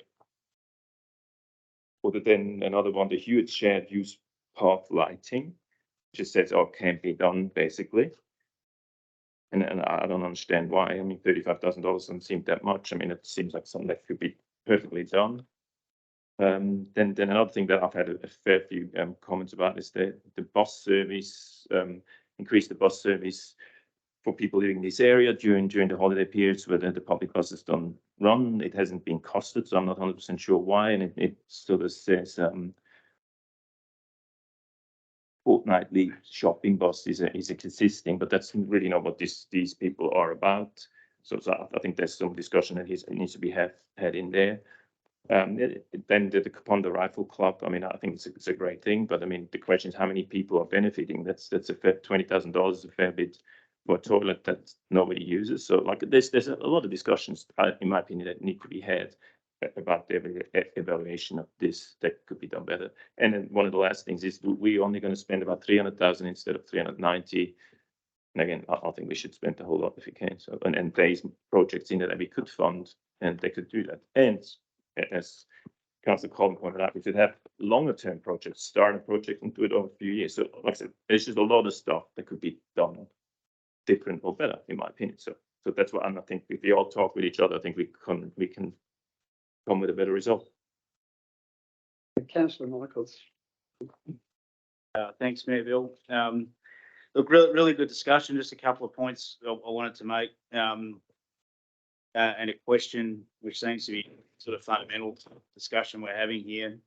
First thing, I do want to acknowledge the work that the staff have done on all of this in a short space of time, and that you've met the time frame that was requested in the original motion. So really good piece of work, and great to see so much engagement from our community on this. I think it's a good example of we do have an engaged community when we're asking the right questions, I suppose.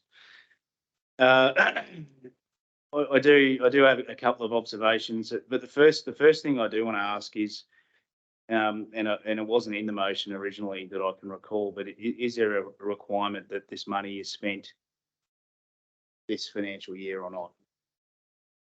No. So projects can carry over, so they don't necessarily need to be shovel ready and able to be delivered this year.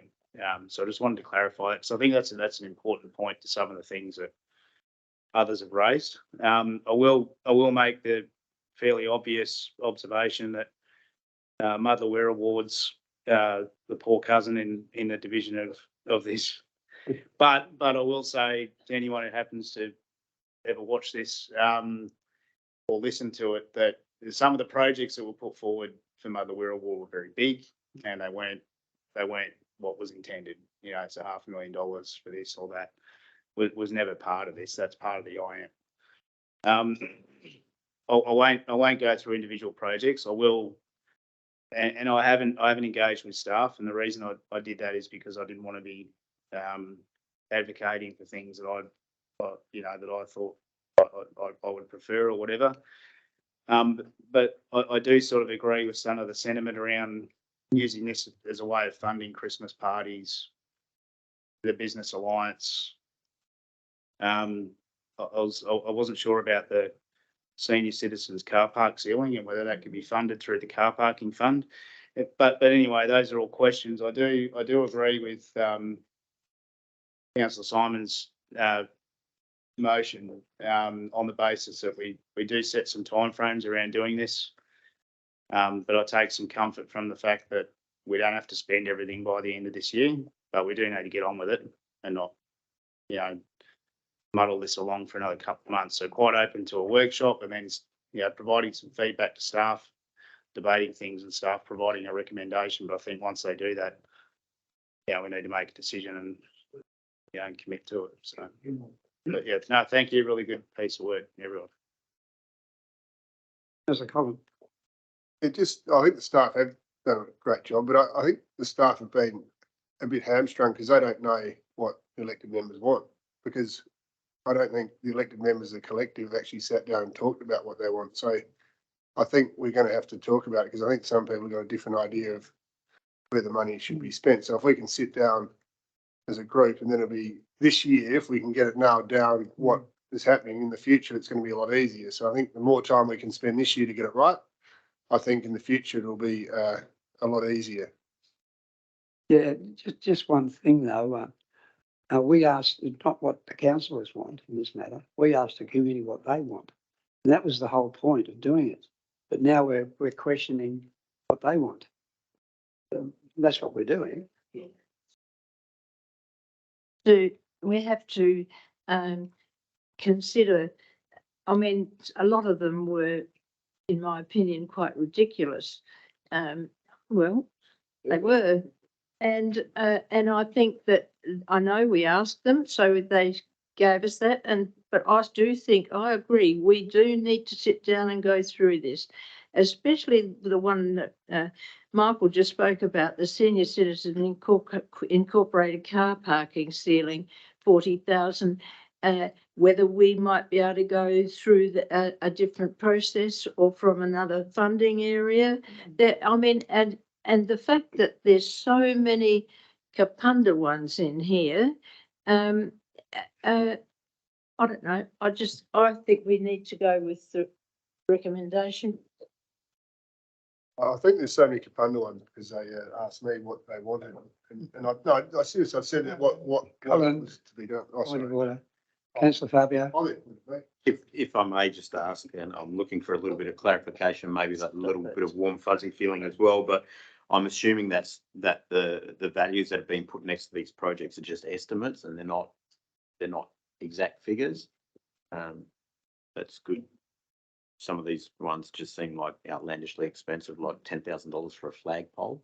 It's like, I don't know. But anyway, but no, that I guess I've got my answer, which is just the fact that they are just estimates, and let's hope they don't go over and perhaps fall under. Thanks, Councillor Fabio. Any further questions, councillors? Well, if there's not, we do have a motion. We have a mover and a seconder of that motion. One final point, if I may, are we going to set a time frame around this? Yeah, I was just about to say, I think we need to do that. We need to have that workshop. Well, tomorrow, I don't, like whenever, like as soon as possible. Good idea. I'm for it. Tuesday, anything, just as soon as possible. I don't know if we need to set a date right now. I mean, I'd gladly do that, or within 1 week from today. It's gonna be up to start too. That's what I mean. So that's why I can't just set a date and then you guys can't work it. So I mean, it's obviously needs to be workable for anyone. That's why Could we say next Tuesday? It- Within so reason. time permits or 48 something. days, so. But 14 might be too long because I think we should then set a date for the report coming back to council as well, because we really want to, I do get the point that we do need to move forward on this. Well, how does next Tuesday sound? Tuesday's usually a bit of a council day, isn't it? Probably won't work for staff. Not work? All the senior staff, well, we've got a full day workshop ourselves on Tuesday. Oh, okay. We've had in our diary quite a while.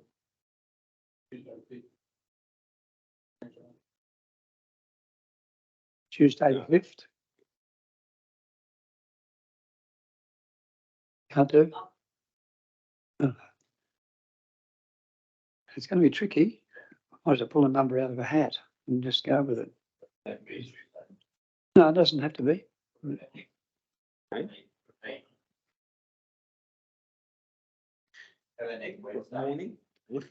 Wednesday. Morning tea. We'll knock it off quick. Well, councillors, we better make a decision.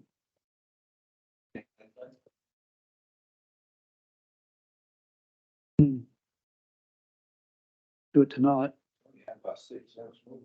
Yeah, I think what Song was raising there, though, was just about every matter needed to be reviewed, and I don't think that's what it should be, but it could be, because that's what the motion's basically saying. I think you should really have. Yeah. I think we need to plan it a bit before we have it, and have it tonight. We haven't planned it. And I'd suggest that my preference would be that Tuesday the 5th, although I know that doesn't suit Alison, but Wednesdays don't suit me either, so.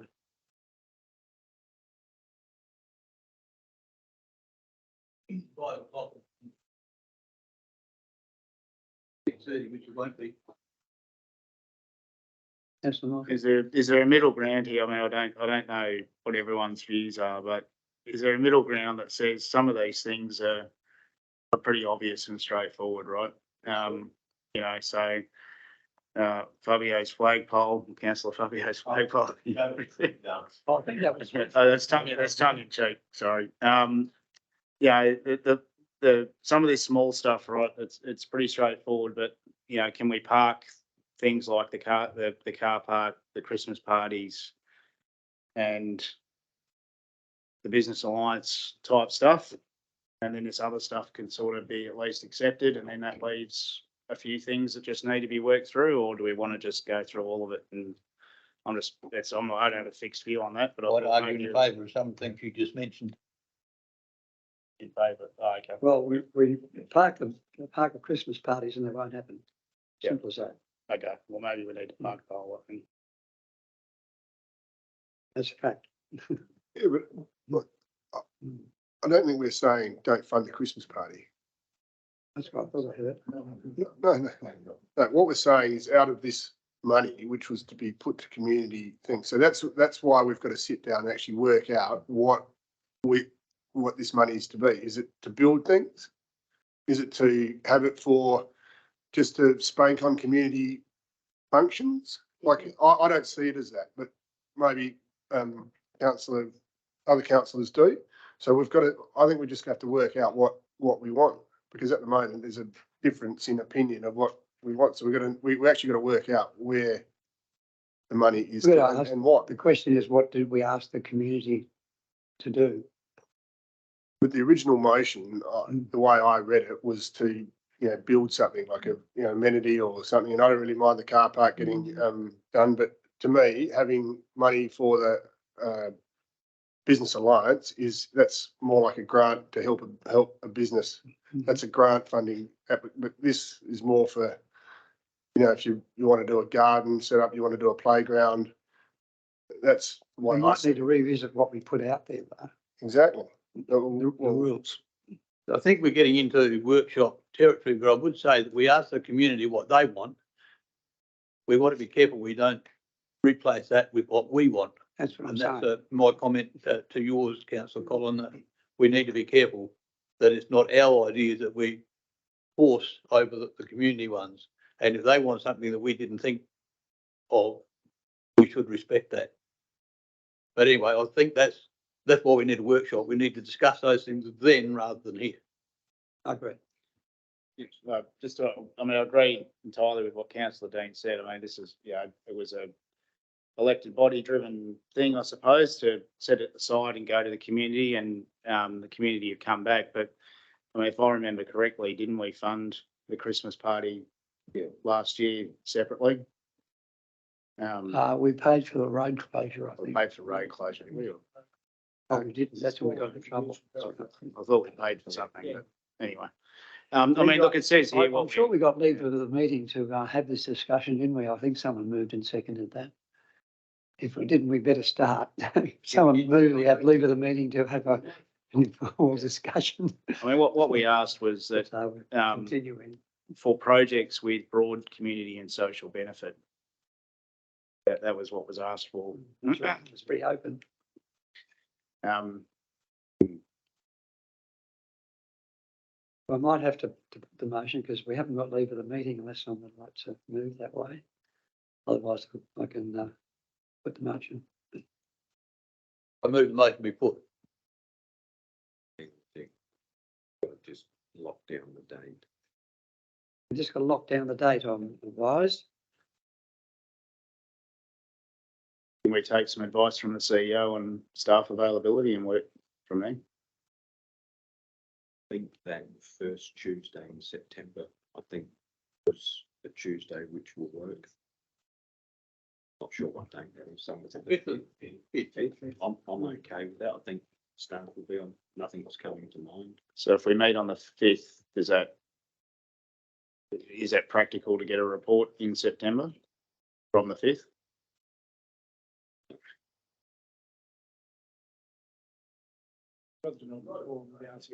Yeah. That's done by. Yeah. All good.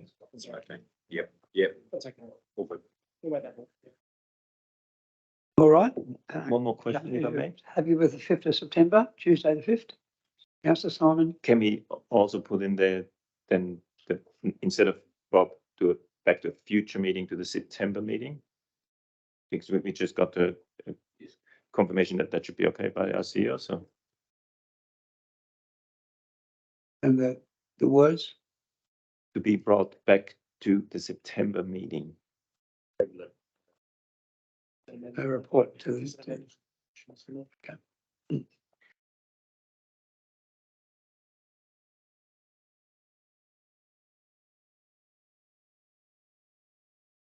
Carry on.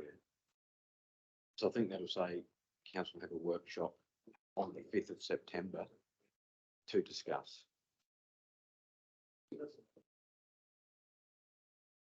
Yep. It's better. That's right. And brought back to the ordinary council meeting. That's correct. All right, councillors, we've got a straightforward motion on there. I've got a mover and a seconder. All those in favour? Those against? The motion's carried.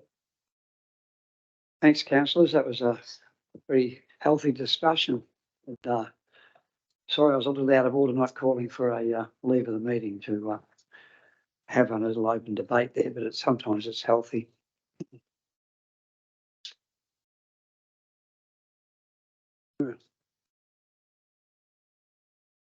Oh, it's according to my agenda here, we're up to questions on notice, section 12.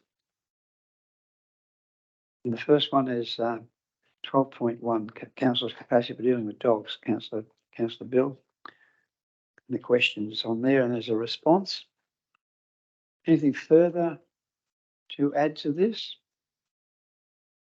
Pretty fair question. Move on to Council 12.2, update on community land status, A598 Maribel Road, Hamilton. Question there and response. Satisfied with that, Councillor Zella? Move on to question. Can I speak on that? Yes, certainly. I've spoken to the neighbour who council's approached to purchase the land, and he's keen to buy it. And they approached him in April, and he hasn't had anything since.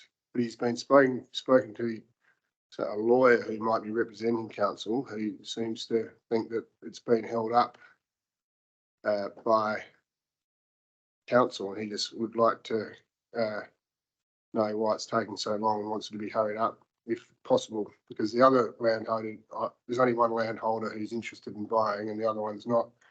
And it seems quite straightforward and it's taking a long time. Yeah, no, thanks, councillor Collin. Can we get any response to that?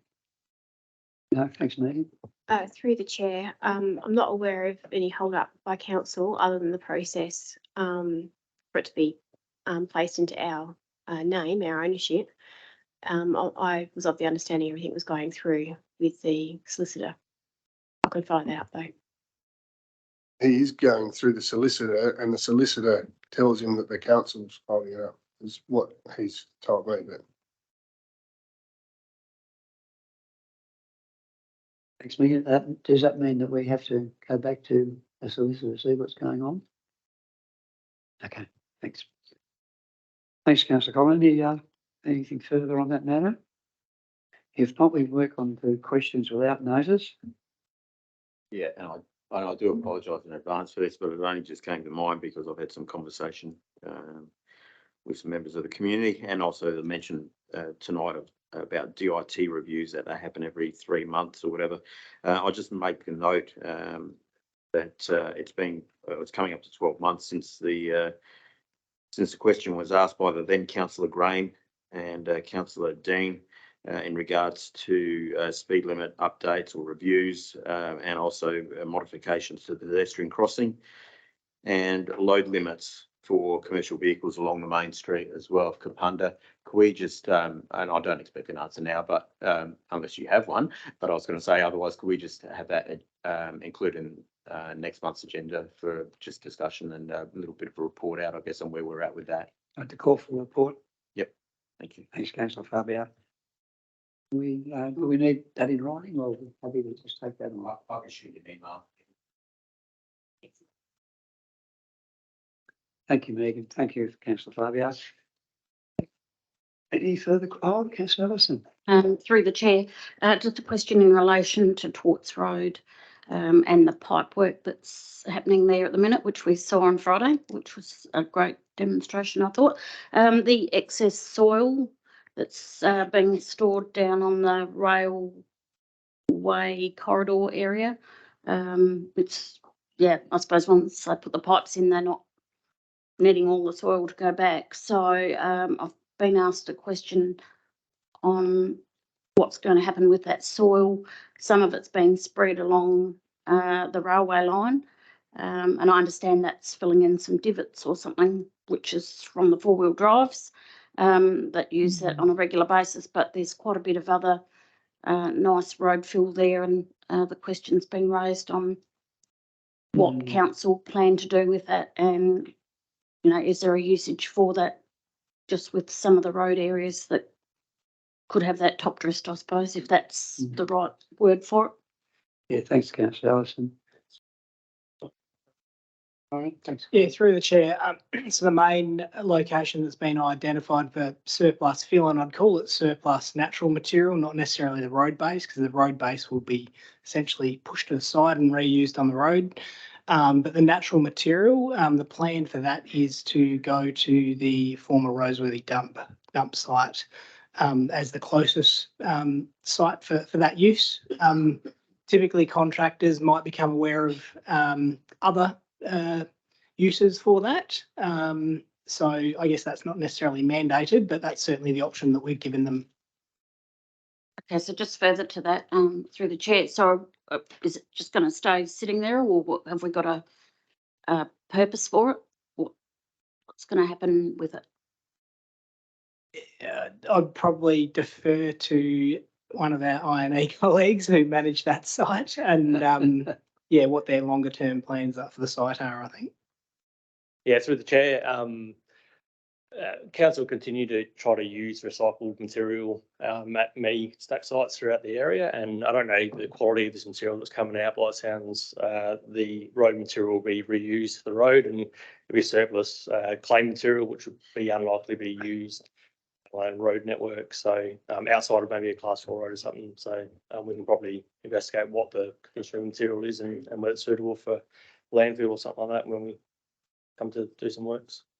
Okay, so so just at the end of that job that's happening at the minute, and you have a look at that soil, can you come back to council and advise what you think might happen? Yep. No problem. It's just raised a few questions by a few locals, so. Sure. Thanks, councillor. I Thanks, think Jason. through the chair, further to that, the contract is about the contractor dealing with the matter, not council. So I'll be very clear on that. It's not our issue to deal with. If people would like material, go to the contractor, not our. We're paying someone to do a job through the Bunyip project. It's not our job, other than obviously there is a relationship in terms of the Bunyip water. So we're not getting involved, I think is what I'm saying. Jason and his team, if there are projects on all over the place, and sometimes there might be material, sometimes there won't be, and they'll just simply deal with it on a case by case basis. It's not otherwise it becomes a funded project of which it's not funded. And I think that's the key thing here. If you've got a grader out there, sometimes it works, and other times you go, you know what, we can't do it. So. No, thanks, Richard, for that. Thanks for clarification. Councillors, any further questions for that notice? Councillor Michael? Just two quick questions, please, Mayor Bill. The first one is I noticed an article in the Bunyip talking about the Great Australian Wine Trail that referenced Light Regional Council and that had development approval. I think it had a project value. I was just wondering if we can get a bit of an update on where that's up to and where it's heading. If that needs to be a report or whatever, that's fine. But It's a fairly complex sort of project. Yeah, through the chair. So I guess the media was in relation to the council assessment panel approval. So development application has been underway for a while now. So just celebrating that milestone. I think it's got a 3-year time frame that approval will last. I guess for the project, 5 years, Lisa's wanting to be. So, I mean, ideally the project would be activated and built within that time frame. Otherwise, there'd need to be approvals gone through that process again. In terms of process and implementation, I think probably the key consideration for council will be as part of its infrastructure and asset management plan. So for delivery of such a substantial project, certainly may require a pretty significant contribution from the council. So we'll look to register that particular project through the IAMP as a new / upgrade project for consideration. Just in terms of update there, the state government did release, I think it's within the last week, a trails strategy, which this project would fit under. The key insight that we've received from that is an assessment framework for trails across the state. So essentially a scoring system that they can then prioritise how they would fund significant trails, and we would suggest that this is a very significant trail for the state, being part of the Great Australian Wine Trail. So just today I've reached out to the CEO of the RDA, who's sort of taking carriage of the regional trails engagement with state government, suggesting that they write to the state government to have our Great Australian Wine Trail at least scored and assessed so that we understand its priority. So I think there's sort of a couple of processes at play there. Is certainly trying to secure higher levels of government funding, as well as for council to consider it in its priorities for funding as well. Thanks, Kyron.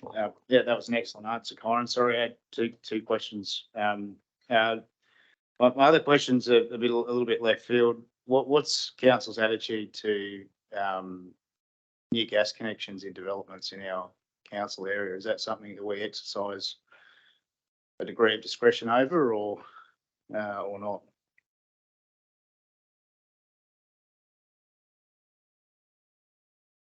Through the chair. Yeah, no, thank you for the question. It's usually the discretion of the developer themselves as to what their intentions are with respect to their individual developments. So unless I'm much mistaken, I believe in the Roseworthy development, 2 of the developers are looking to provide domestic gas supply and one is choosing not to. Is it?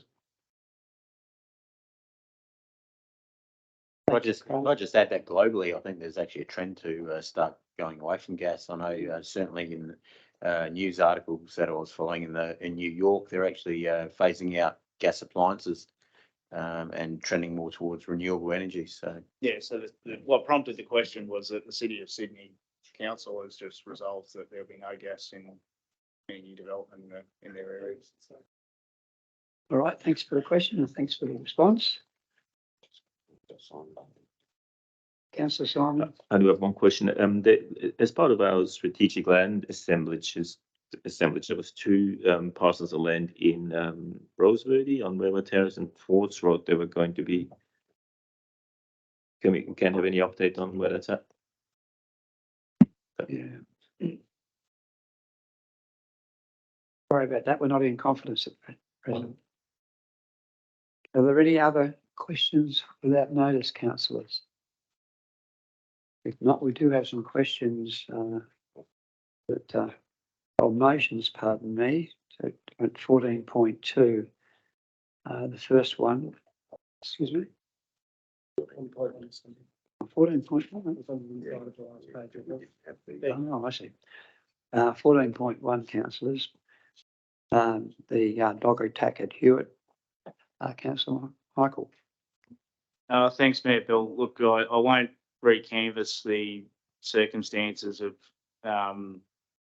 what's occurred here. I think it's well known to the elected body and the staff. There was to be a deputation this evening, and I note that that hasn't proceeded. Really, what I'm looking for here, I just wanted to make the comment. I'm acutely aware that it's not the role of the elected body to give direction or make decisions in terms of how the council discharges its functions under the Dog and Cat Management Act, as plans or otherwise. But what I am very passionate about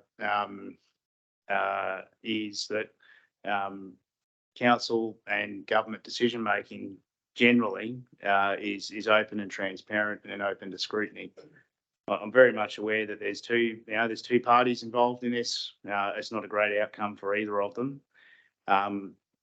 But it's fair to say that the council's received fairly or unfairly some negative attention in the media, some fairly negative attention in the community in terms of how it's responded. And I think we need to at least understand that, and give the council an opportunity to explain how it's gone about making certain decisions as well. So that's the purpose of this report. Certainly not in any way intended to impugn the conduct of individual staff members who are just doing their job. But we do need to learn from what's happened here, and if there's things that we can do differently as an elected body from a strategic perspective, plans, whatever, and the council generally, then we should certainly learn from it. That's it. Thank you. Yeah, thanks, councillor Michael. I think one thing that we must always keep in mind. And I'll move the motion. Thank you.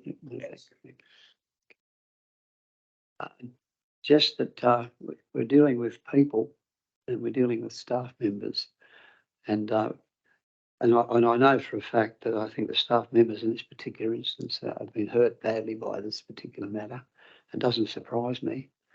I think we need to try and show as much support to those staff members as we possibly can.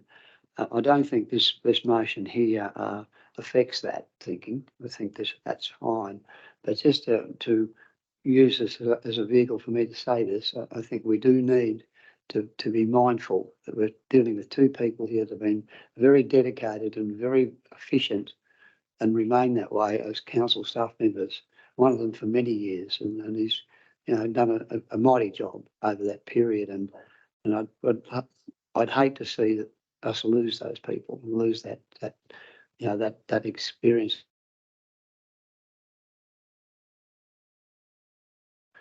Publicly present ourselves in what we're saying, and making sure that we leave certainly names out of it, and trying to avoid any negative, I guess, comment that could be construed by what we're saying publicly. So I'll just leave it at that. I think we all sort of oh, what? I haven't finished. Sorry. Apologies. No, thanks. Carrie, do you want to say something? Thank you, through the chair. Just in regards to the motion, the governance advice in regards to the part which discusses not to be held in confidence, council shouldn't predetermine the public or confidential nature of a report until it's been received. The nature of a report should only be determined once the consideration has been given to the information that's provided in a report to elected members. That determination of whether a report should be considered in confidence is a determination for elected members at the meeting to which the report is to be considered. So a report coming out with the agenda would, depending on the information put in there, come out in a confidential agenda. It is then up to the elected members to determine whether that's received in. Further advice can be given with the why an item would be held in confidence. Yeah, thanks, Carrie. Councillor Michael. Thanks, Mayor Bill. So yeah, look, I respect what Carrie's advice. So, and noting that any report might contain personal information of people involved and things of that nature. So it's not appropriate for perhaps the wording of this could have been better. What I think is important is the findings are put on an open and transparent basis, or any recommendations, as opposed to, I don't think the facts and circumstances of what occurred needs to be anyone else's business other than those involved. So I'm happy to amend it, you know, by taking that out. And as you say, Carrie, then council received that report in confidence. But I think it's important that at some point the findings or recommendations are available to people publicly. Well, that's right. I mean, we have the right to respond to that in a confidential matter when we say how long will the matter stay in confidence. Yeah. And normally it's till the matter's resolved or finalised. We can make a statement there that it's. Well, my concern is that could be a very long time with respect, Mayor Bill, if it ends up. But we can determine whatever that time is at that point. Yeah, okay. Councillor Dean. Mayor Bill, it seems to me that from what Councillor Michael said, that there are two aspects here. One is the personal information which we can't ever make public. The other is this motion, to my mind, gives an opportunity for council to give its side of the story, which hasn't been happened. A lot of the comment has been ill-informed without understanding what the council staff members' obligations are. So I think this motion could well have a report could well have a public component and a private component. The public component would be to explain the processes and responsibilities of council officers investigating things and what they're obligated to do, which will set the record straight. And the other, and there may be some suggestions of improvements we could make that come out of that, perhaps as well. But the confidential stuff, I don't know whether council need to know that. You know, what the individual people and what they said and what they did, because what benefit is that to us? What public interest is gained by us knowing that? That's a question I would ask. Thanks, Councillor Dean. Through the chair, Bill, and just echoing and following on from Dean's statements. I believe we've done enough training now to understand that matters like this, for the best part of operational matters. I believe, investigation should be held, absolutely, to determine not so much as a witch hunt, but more as to identify opportunities where improvements can be made. And I think that's sort of rests between the CEO, the department manager, and the staff. And I don't think we'll gain anything by being privy to that information. I think that's a one-on-one performance sort of review or counselling session, or whatever, coaching session, whatever you might want to call it.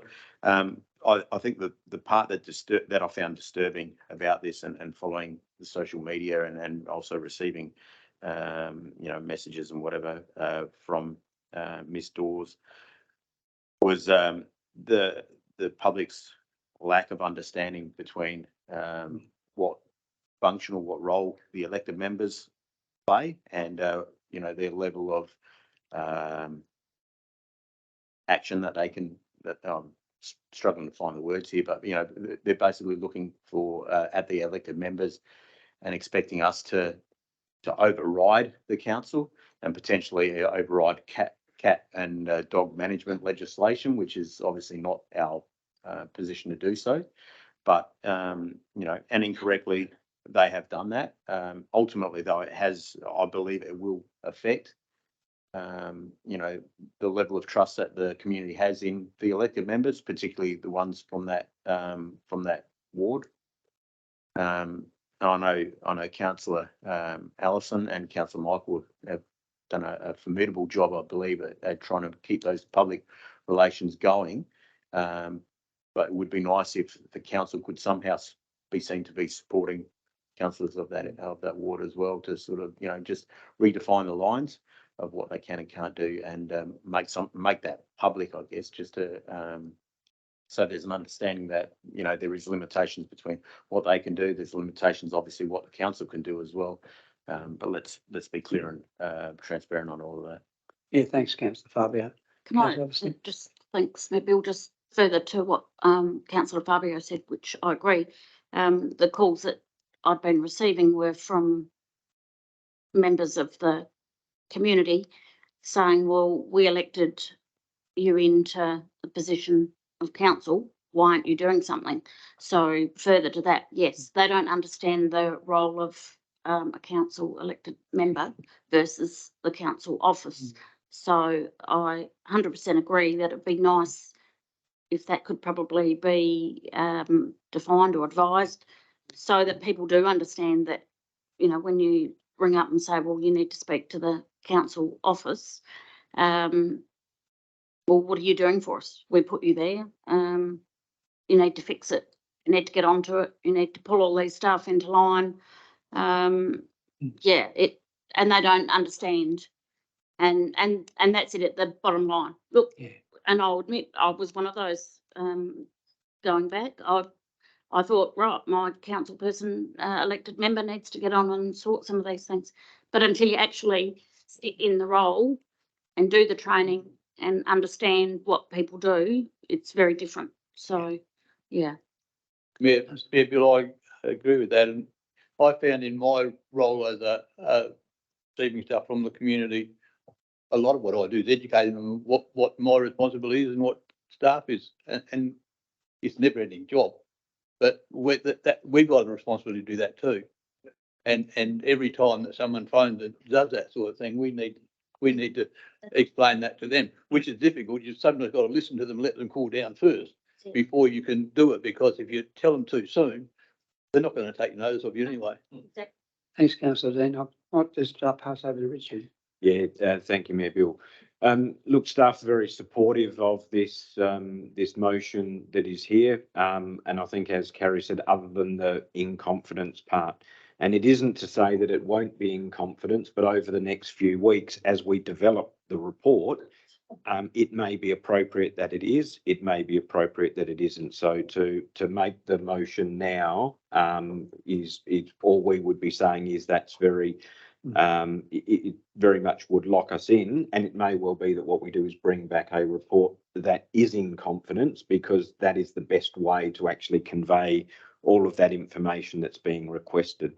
So our view would be that this should just be calling for a report at this point, would be, I think, the advice that Carrie is giving there. So very happy to provide it, but we think to get the best report, will be determined in a few weeks when a number of matters have been completed and we're able to get our updated legal advice, etc. Councillor Michael? So I've got some proposed changes to the wording. We wanted to consider those. Yep. So the changes would be to strike out everything from including after 2023 through to the end of advice it's sought. So to strike out, including its interactions with persons involved, any reports it produced in relation to the attack, any advice it sought, and then retain its decisions, then delete on how to respond to media inquiries. And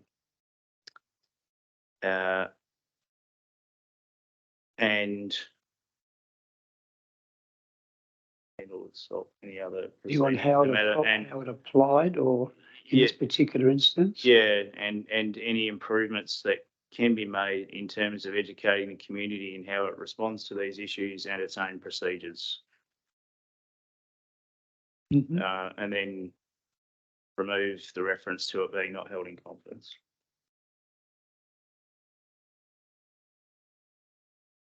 Everyone comfortable with that? Do you follow that all right? Yeah. Be close.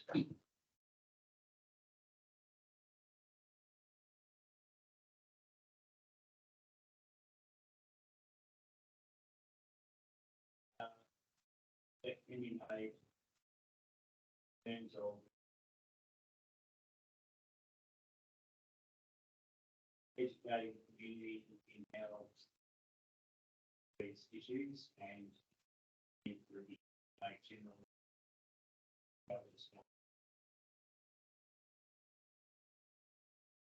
Fusion being, there's a piece around we would need to review the plan. Thanks, Councillor Dean. And then is there an awareness piece around council's role and council as in the staff and how it applies to the things that it applies in dealing with these issues and the role of, I guess, the elected body in respect to those things as well.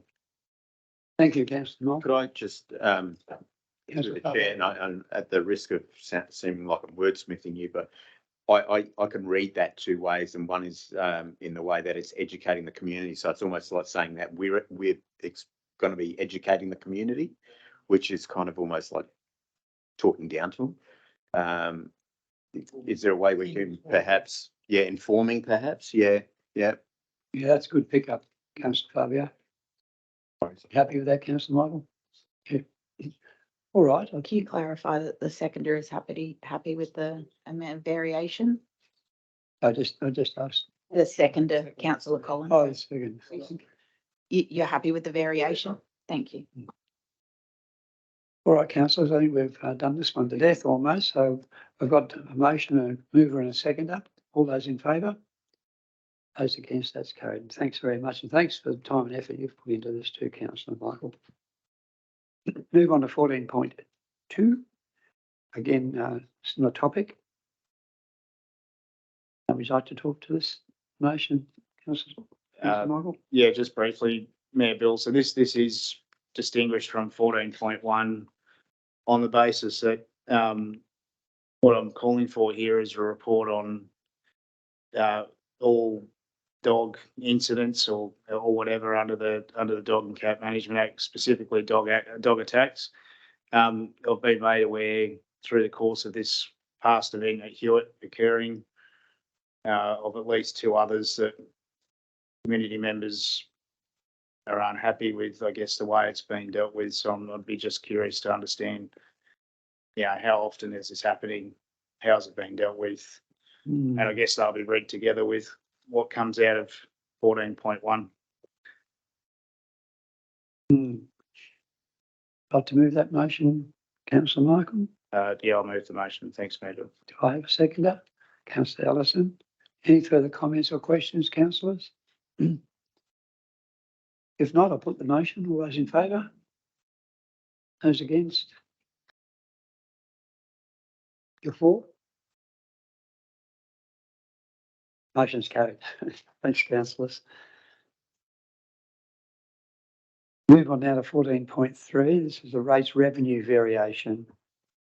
Motion there, councillor Mike, would you like to speak to that?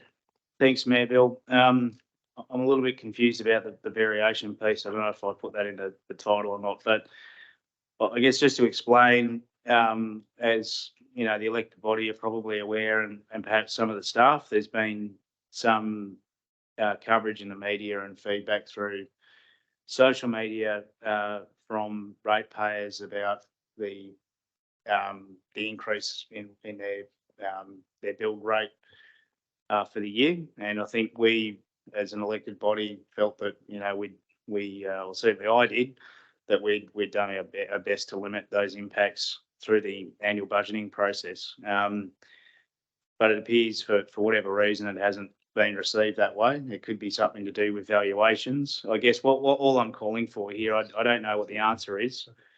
What I'm asking is the predicted actual rate revenue for 23-24 different to what we predicted through the annual budgeting process?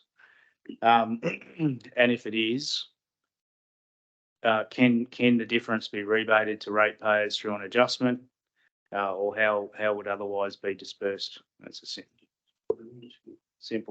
as simple as that, really.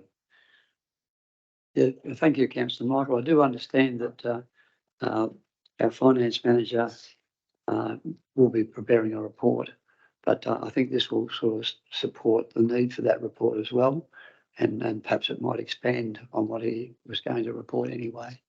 So I have move the a motion on. And I have a second of councillor Fabio. Any discussion or comments, councillors? It's pretty straightforward. All those in favour? Those against? That's carried. Thanks, councillors, and thank you, councillor Michael.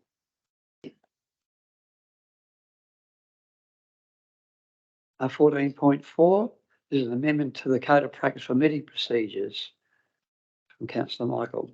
I'd like to speak to this motion, councillor Michael? Thank you, Mayor Bill. I will put the motion. I've put together a fairly, I think, self-explanatory discussion on this. I think the motion itself is fairly self-explanatory. I guess, just very briefly, you know, in December, some of us being new to council, we adopted a motion to implement a transitional council committee structure. At the time, for me personally, I felt that was perhaps a good approach to dealing with the matters that would be dealt with in the committees. I guess since I've become more familiar with the way that council operates and the decisions that we make, I've become less comfortable, I suppose, with that structure. And so for that reason, I've put a motion forward to dissolve the Strategy and Economic Development Committee and Infrastructure and Sustainability Committee, and effectively the business that would be otherwise conducted in those committees becomes part of the normal ordinary council agenda on a rotating basis. So that's the motion. I'm putting the motion there, Bill. Thanks very much, Moving the councillor motion, Michael. sorry. Yeah. Do we have a second for that motion? 1 second, councillor Kari. Thank you, through the chair. Councillor Michael, with your recommendation, you discuss in point 3A, deleting existing point 9 within the Code of Practice for Meeting Procedures. That point 9 is to receive committee recommendations. I'll just remind members that we also have 2 other committees, also the Audit and Risk Committee also meet, so their recommendations would also come through that point. And also the Governance Advisory Panel hasn't met recently. When they do meet, they will also, council would also receive their recommendations through that. So I would suggest a consideration in regards to the amendment. Thanks, Carrie. Thanks, Curry. So taking Curry's feedback, perhaps the motion needs to be amended. The Audit and Risk Committees and the Governance Committee aren't part of this, and one of them's a statutory, at least one of them's a statutory committee anyway, so that's not about, this isn't about those, and thanks for pointing it out, Curry. So I think it's just to delete 3A, isn't it, out of this motion, and the rest of it, retain the rest, would retain its intent. Correct. I would also suggest B, C and D, removing potentially your numbered points and just suggesting that they add a new point. Yeah. That can be I'm fine with that. amended Yeah. through the administration. Add a new point instead of, renumbering it. I don't need to do that in this, that's fine. Thanks, councillor Michael. Thank you, Carrie. Do we have a seconder for this motion? D. Would you like to? B and C. Oh, you've spoken to the motion. Would you like to? Yeah, I think Councillor Michael explained this very good and how he came to this conclusion. And I think, I mean, I'm on the record of having suggested this right at the beginning anyway. So I think it's clear that I'd be in favour of that. I think a committee structure is actually a really good thing, and it works in business and in many other situations. And the idea is really to delegate to a certain way that to these committees, so that then the full council wouldn't have to go into deep discussions, because you'd have full trust in what these committees recommend, and you literally can just sort of go with the recommendation from the committees. However, the history has shown that the last 6 months or something, that just wasn't the case. So the committees recommended certain things, and then it ended up still a big discussion at the council meetings, and some of these recommendations were not heeded or not carried. They've been changed and that. So to me, it clearly showed that the committee structure didn't really work. So again, I was from the beginning, I thought this would be a better way to go. We've had a sort of a temporary situation to see how it works out.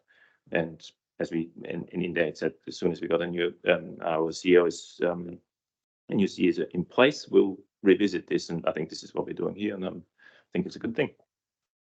Thank you, councillor. Would anyone else like to speak to this? Any questions?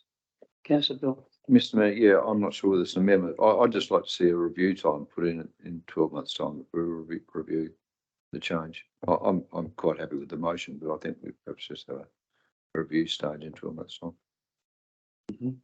Councillor Bill, anything further, councillors?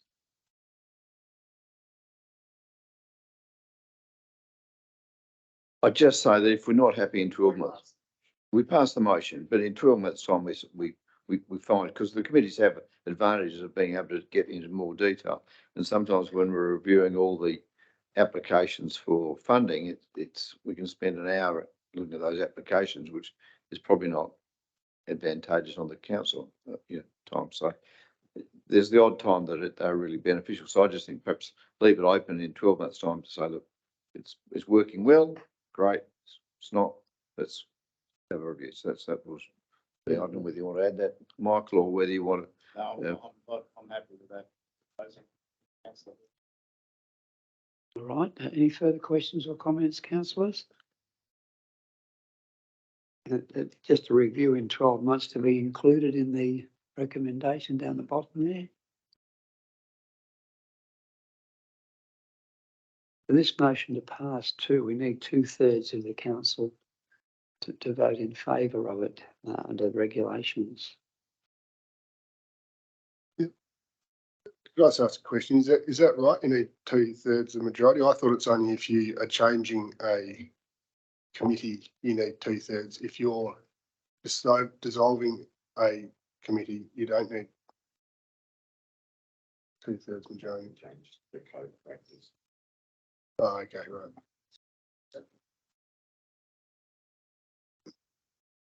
Okay, councillors, I'll put the motion. All those in favour?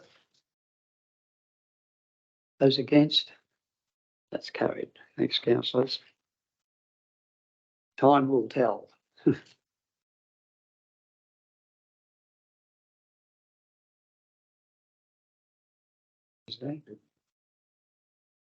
Yeah, we've got a little bit of business still to conduct, councillors. I'm just wary of the time and tea. Do you want to keep going for 5 or 10 minutes and see how we get on? We've been bogged down a little bit with some very lengthy motions and all important issues, but we might get through these a little quicker. There's one here, 14.5. It's a motion from Councillor Michael. Would you like to speak to that? Only very briefly, Mayor Bill. So I think a few months ago, there was a report that Jean provided following a request of a similar nature. So effectively, I'm just looking for an update on how we're tracking in terms of complaints, or probably more so complaints that are given to council, how they're being dealt with, how long it's been. My question relates more to the time frame to respond and close out complaints than the substance of them, if that makes sense. Yep, it does. So that's what I'm looking for. Someone like to speak to this motion as well? Mayor Bill, just a question of Richard or some other staff member. What would be the cost in staff resources to deliver the report as it's in this motion? Because existing stuff, but if we're going to have staff running around and doing busy work all the time, they're not going to do much else. So if it takes a lot of time, I'd be against it. Otherwise, I'm in favour of it. Through the chair, it requires significant time to extract that information purely because our programs that we've implemented are in their infancy. To extract that data will take a little bit of time, and to put it in a format that will be conducive to bring to council. A quantitative figure on that in a dollar value would be a bit hard to say at this point. Thanks, Kimberly. Further questions, councillors? Further comments? If not, I'll put the motion. All those in favour? Oh, second. But I need a second. Sorry. Someone like to second the motion? Thanks, Councillor Allison. Now I'll put the motion. All those in favour? Those against? 2/3. Got 2/3. This one's a good. Oh, it's not this one. All right, you're right. The motion is carried. Move on to 14.6, William Lakes Development from Councillor Collin. Like to talk to your motion, Councillor Collin? Pretty straightforward.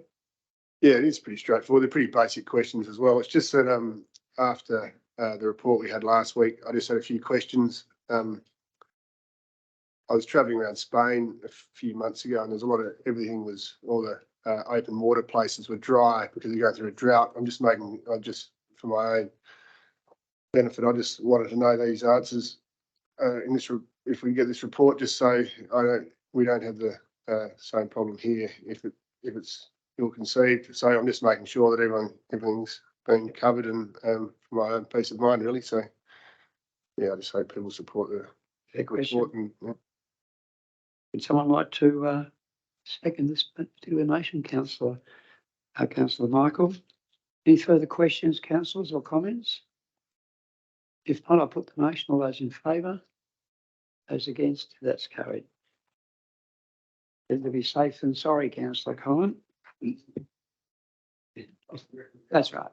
Yep. Clare Road, Kapunda. There's a motion there, Councillor Collin. Would you like to speak to that?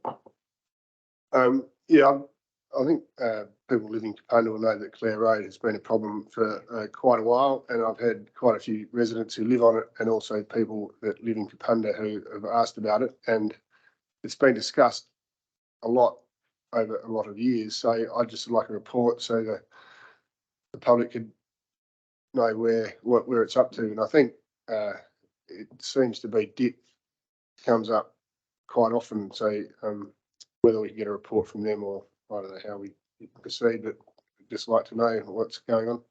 Thanks, councillor I'll Collins. second that, Mayor Bill, and I agree with councillor Collins that Tom need to have a report to see where it's at. Thank you My very much. hope that something will happen there before I finish it civil on council, but I'm not holding my breath. Thanks very much, councillor Dean. Any further questions or comments?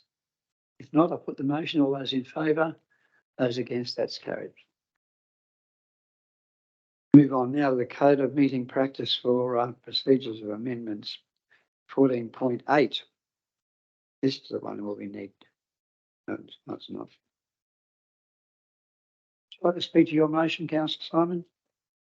Yes, I would. I mean, again, this is something that I've brought up right at the beginning of this elected body, and I just think I still run into people that literally never been in Kapunda. So the people down where I live in Golden Belt, in Brilling and south of it, Rosary, they just really have a certain feeling of being, the Kapunda's not really representing them. So I think to have some meetings down where they live in the area where they can attend, where they would more likely attend, I think would be a great thing. And then just a show of our goodwill to where the growth in our council happens. I mean, over the next, 10, 15 years, we're going to add another 10,000, 15,000 people down there.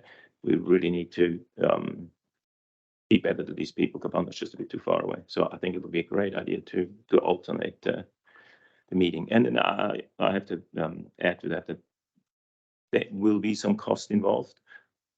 But however, we have asked about this, and from what we've talked about, that cost would not be prohibitive.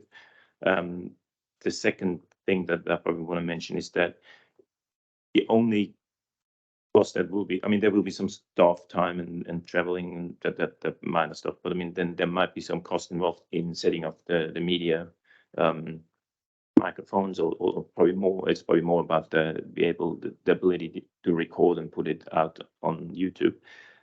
However, by law, we don't have to do that. So we could easily move by the next meeting to what we do this alternating thing, and then work out to install the media thing later if that needs to be, if that is an issue. But as we have discussed this before, I don't think the cost would be prohibitive in any way, and the cost benefit is definitely, in my opinion, the favor for doing it, and it would be good for the community. Thanks, councillor Simon. Anyone like to talk to that? I just have a question, which is to me a very important one. That is that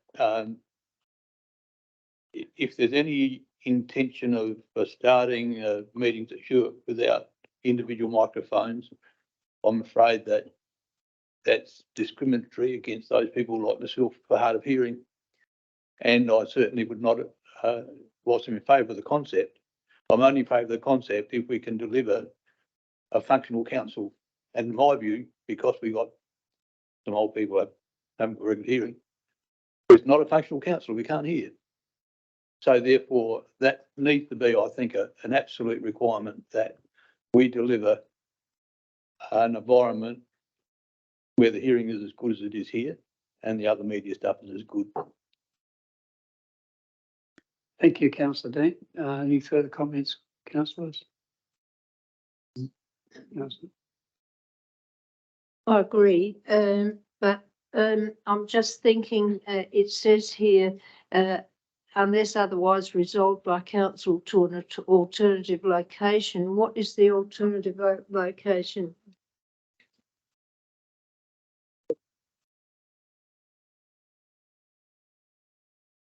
Yeah, through the chair, as I understand how the motion is written, we will be having sort of an odds and evens. So that will be something to be determined. 1 month it'll be here, 1 month it'll be at Hewitt, unless council specifically resolve to host it somewhere at another location.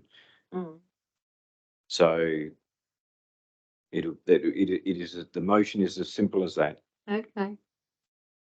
Is there any evidence that having a meeting at Hewitt, for example, and I've got nothing against Hewitt, that people would attend? Because we have, and nobody did. Oh, that's right. But this doesn't cost us any extra money to set up if they don't. If they don't attend down there, it's cost us a lot of money to set up. It's a difference. Got a question. So when do we start this? So Hewitt next week out or next meeting, or when do we start? Or Oh, good point. We Well, haven't resolved to do it yet. That's what I mean. If the meeting procedures are amended, then it says in the meeting procedure. So we start immediately, like as soon as these meeting procedures are adopted, which this motion will try to do, then we would start that. So the only question, I suppose, to clarify is if he's going to start with this location or the other location. I think, but that we can. That's neither here nor there. Okay. Just through the chair, maybe, sorry, I missed that because I did go out of the room, but was there consideration for Freeling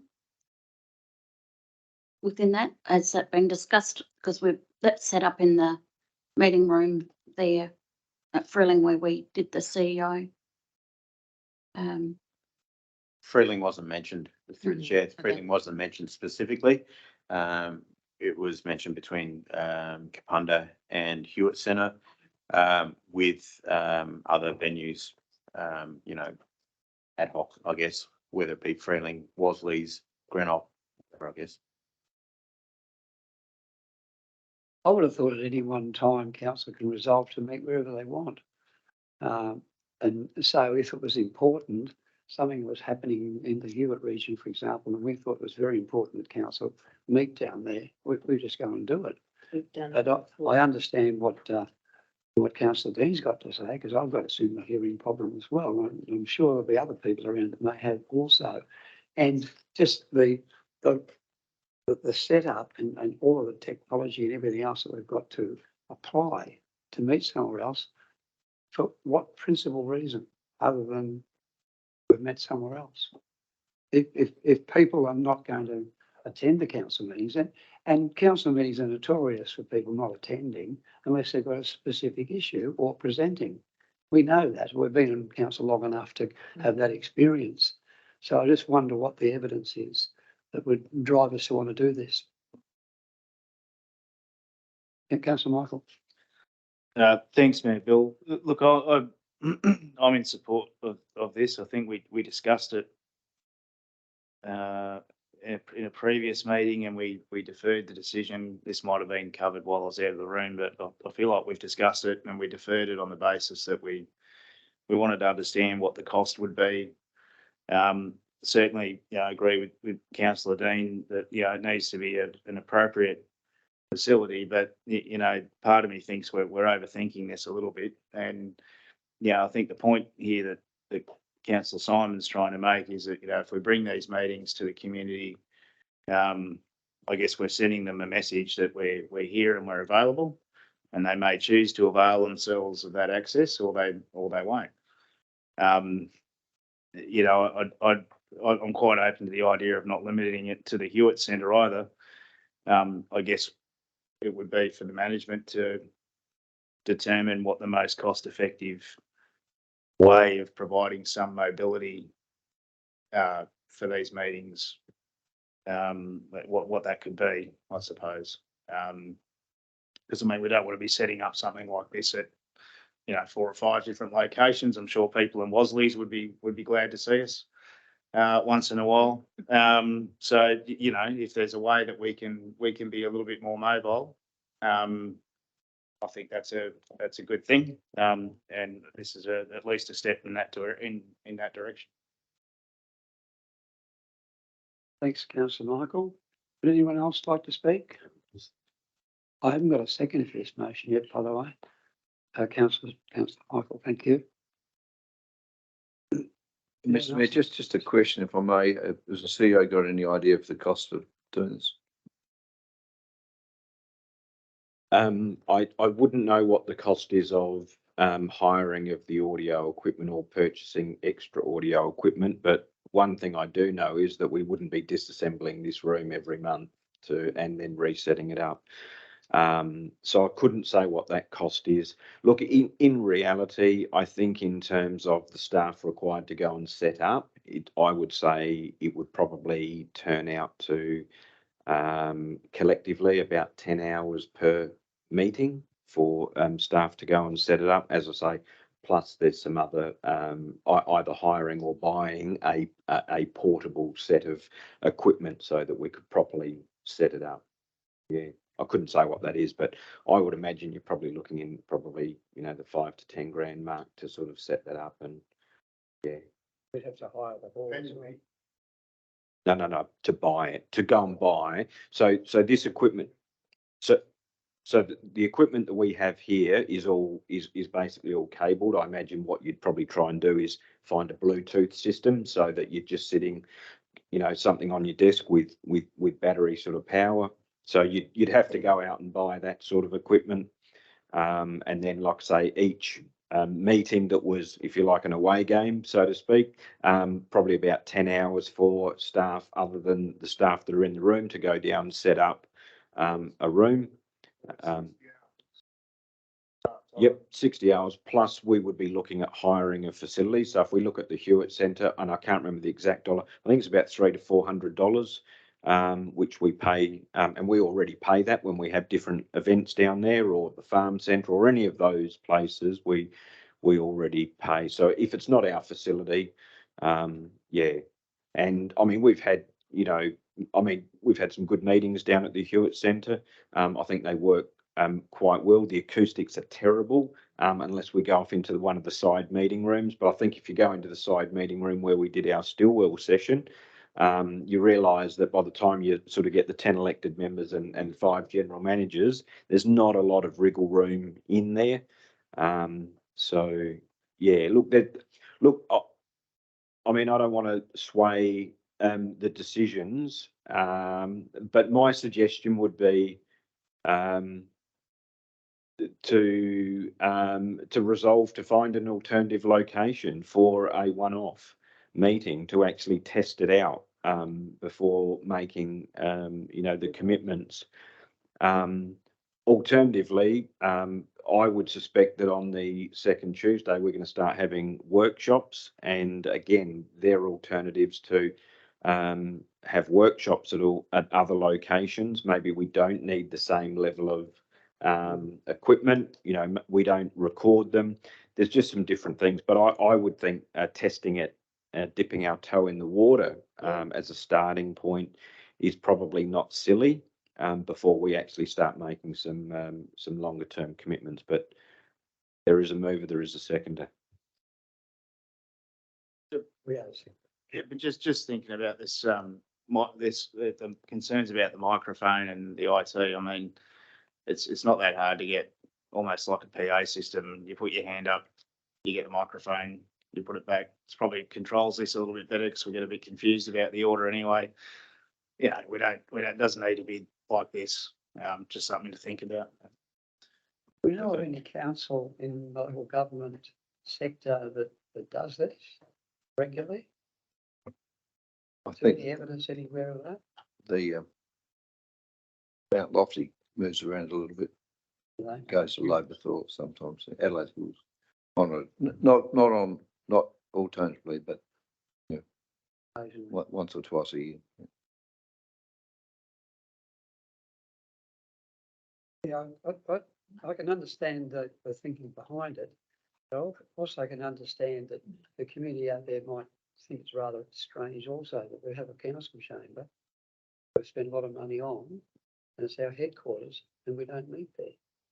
Seems like it's something out of a Mad magazine. So that's a perception, I guess. And I'm just wondering whether we could not make alternate meetings, but the recommendation to have workshops or any other meeting there. Even special meetings of council could be applied. Because they're generally just the one topic sort of meeting. Yeah. Anyway, we've got a motion, we've got a second. So any further, I think. Close to the debate, please. Yes, please. So this motion might be a bit clunky, but the reason why I'm doing it is because we've been promised that we're going to do meetings in different spots for quite a while, and it just hasn't happened. So I'm like, well, we're just gonna have to get a motion, get it in store. We can always, if for some reason it's this big catastrophe and everybody cries out and we're spending too much money, whatever, which I really don't think it's gonna happen, then we can change it again. There's no, we can change it any time, like if it doesn't work. So I'm just unhappy about the fact that we tried to do this for quite a while and we have not done a single meeting anywhere else but here.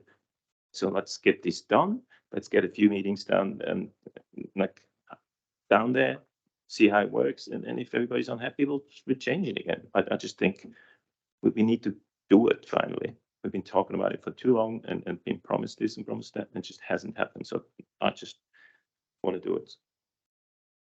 Thank you. Nothing further, councillors? We need 6 of the 9 councillors to vote for this motion for it to be adopted under regulations. So I'll put the motion. All those in favour?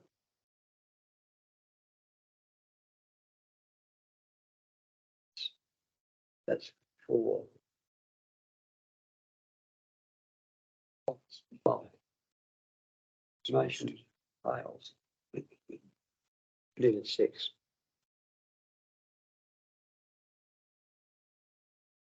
Nearly. Well, I do have to call the division then, unfortunately.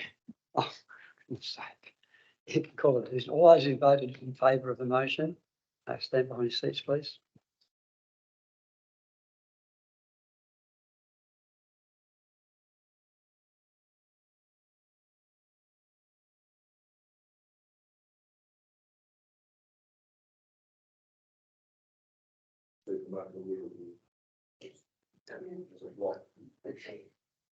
For new home ground.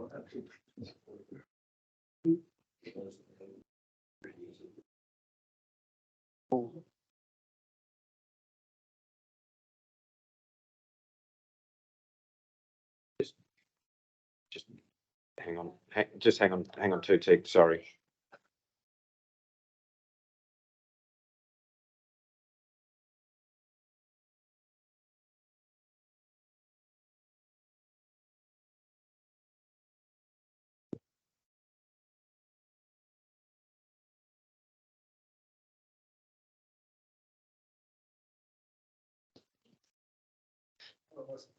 With our New Year's, we'll all be down there. You have any with our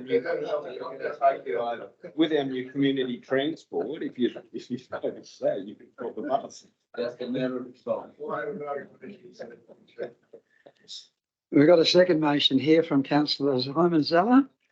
Would you like to speak to this motion, councillor Zeller? Yes, please. I'll move it as well, and I'll speak as a mover.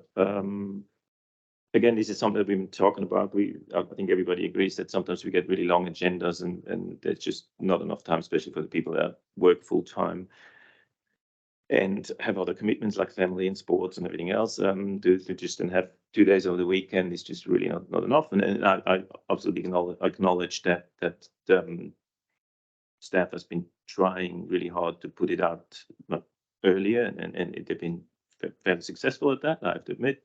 But I just think it would be really nice to do it earlier. Now, I have to say that it's been quite a bit of back and forth between the CEO and the governance person about how to word this. And I've had a few calls with LGA and other councils. There's a council down south that actually done this before. But apparently this can't be done and it would be against legislation and it's actually ultra-virus to do that.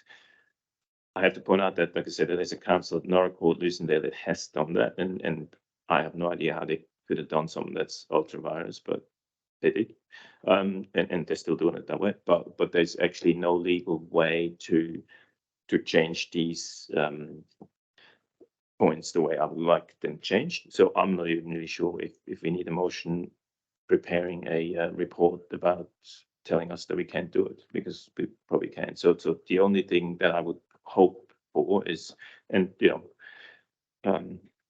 credit where credit's due, it's you guys are already trying that, just get this agenda as early as we can. That's just all that this is about. So the elected members have more time to prepare, and the better prepared we are, the shorter the meetings, the better the meetings. So. Yeah, that's fair enough. Thanks, Councillor Simon. What we've got to be a little bit mindful of too, with the earlier the agenda comes out, the more chance you've got of getting it getting a habit of late items because council officers don't have time to prepare their reports to get the agenda out. And that's a danger. We've seen that happen.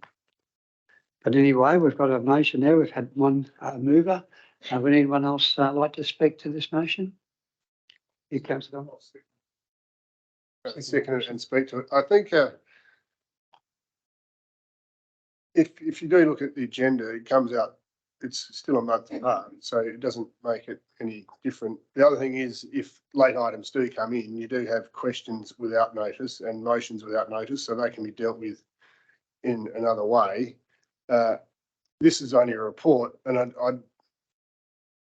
if Simon's been told this is can't be done legally, I'd like to see proof of that because I think it's just under the regulations. It's a 6 and 9 vote, 6 out of 9 vote.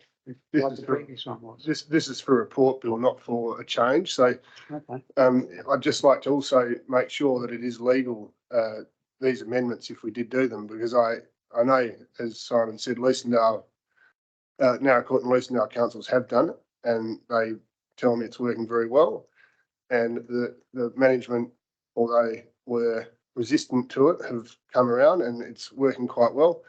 So I can't see how it can be illegal or not legal if some other council's doing it. So I'm just, if we're going to get a report, I'd also like to get supporting legal advice to back up that it is not legal. Oh, that would be a given. It'd have to be. Yeah. Yeah. Thanks, Councillor Collins. Okay, I think we're pretty clear on all of that. I've got a mover and I've got a seconder. Any further comments or questions, councillors? If not, I'll put the recommendation. All those in favour? Those against? That's the motion's carried. Thanks, councillors. Now, I think we've got one more matter, and Councillor Simon, motion on Grey Street project in Freeling. Yes, so council is doing delivering a great project on Grey Street, and I have been approached by a few community members about just what is going on there, and I think I've talked to Megan and about it, and she's happy to provide a report. I think the whole thing is that, to me, like it's always to me, I think it's important that the community is kept informed of what's going on and why things are the way that things are, and I think that's all this is trying to achieve, is just make sure that we got a public record on saying this is why this is like that, so that this whole rumor mill that I've been unfortunately hearing out there, that we can just stop that. Maybe get the facts and then everybody knows what's going on. Fair enough. Thanks, Councillor Simon. Do I have a seconder for that motion? Councillor Peter? Would you like to speak to that, Councillor Peter? No? Okay, is there any further questions or comments? If not, I'll put the motion. All those in favour? Those against, that's carried. Thank you, councillors. Well, councillors, that's brought us to the end of a marathon journey. But I must thank you very much for tonight and the manner in which the meeting was conducted as well. We, not my fault, we got out of step occasionally there, but I think the discussion was worth having. And you know, is there any motions without notice? Oh, sorry, motions without notice. I haven't called for that one yet. And we have no confidential items. So I declare the meeting closed and look forward to your company at our next meeting. But again, thank you for your cooperation tonight and the outcomes that we've been able to achieve. And thank you to the staff members in particular. We pushed you through the ringer tonight pretty much.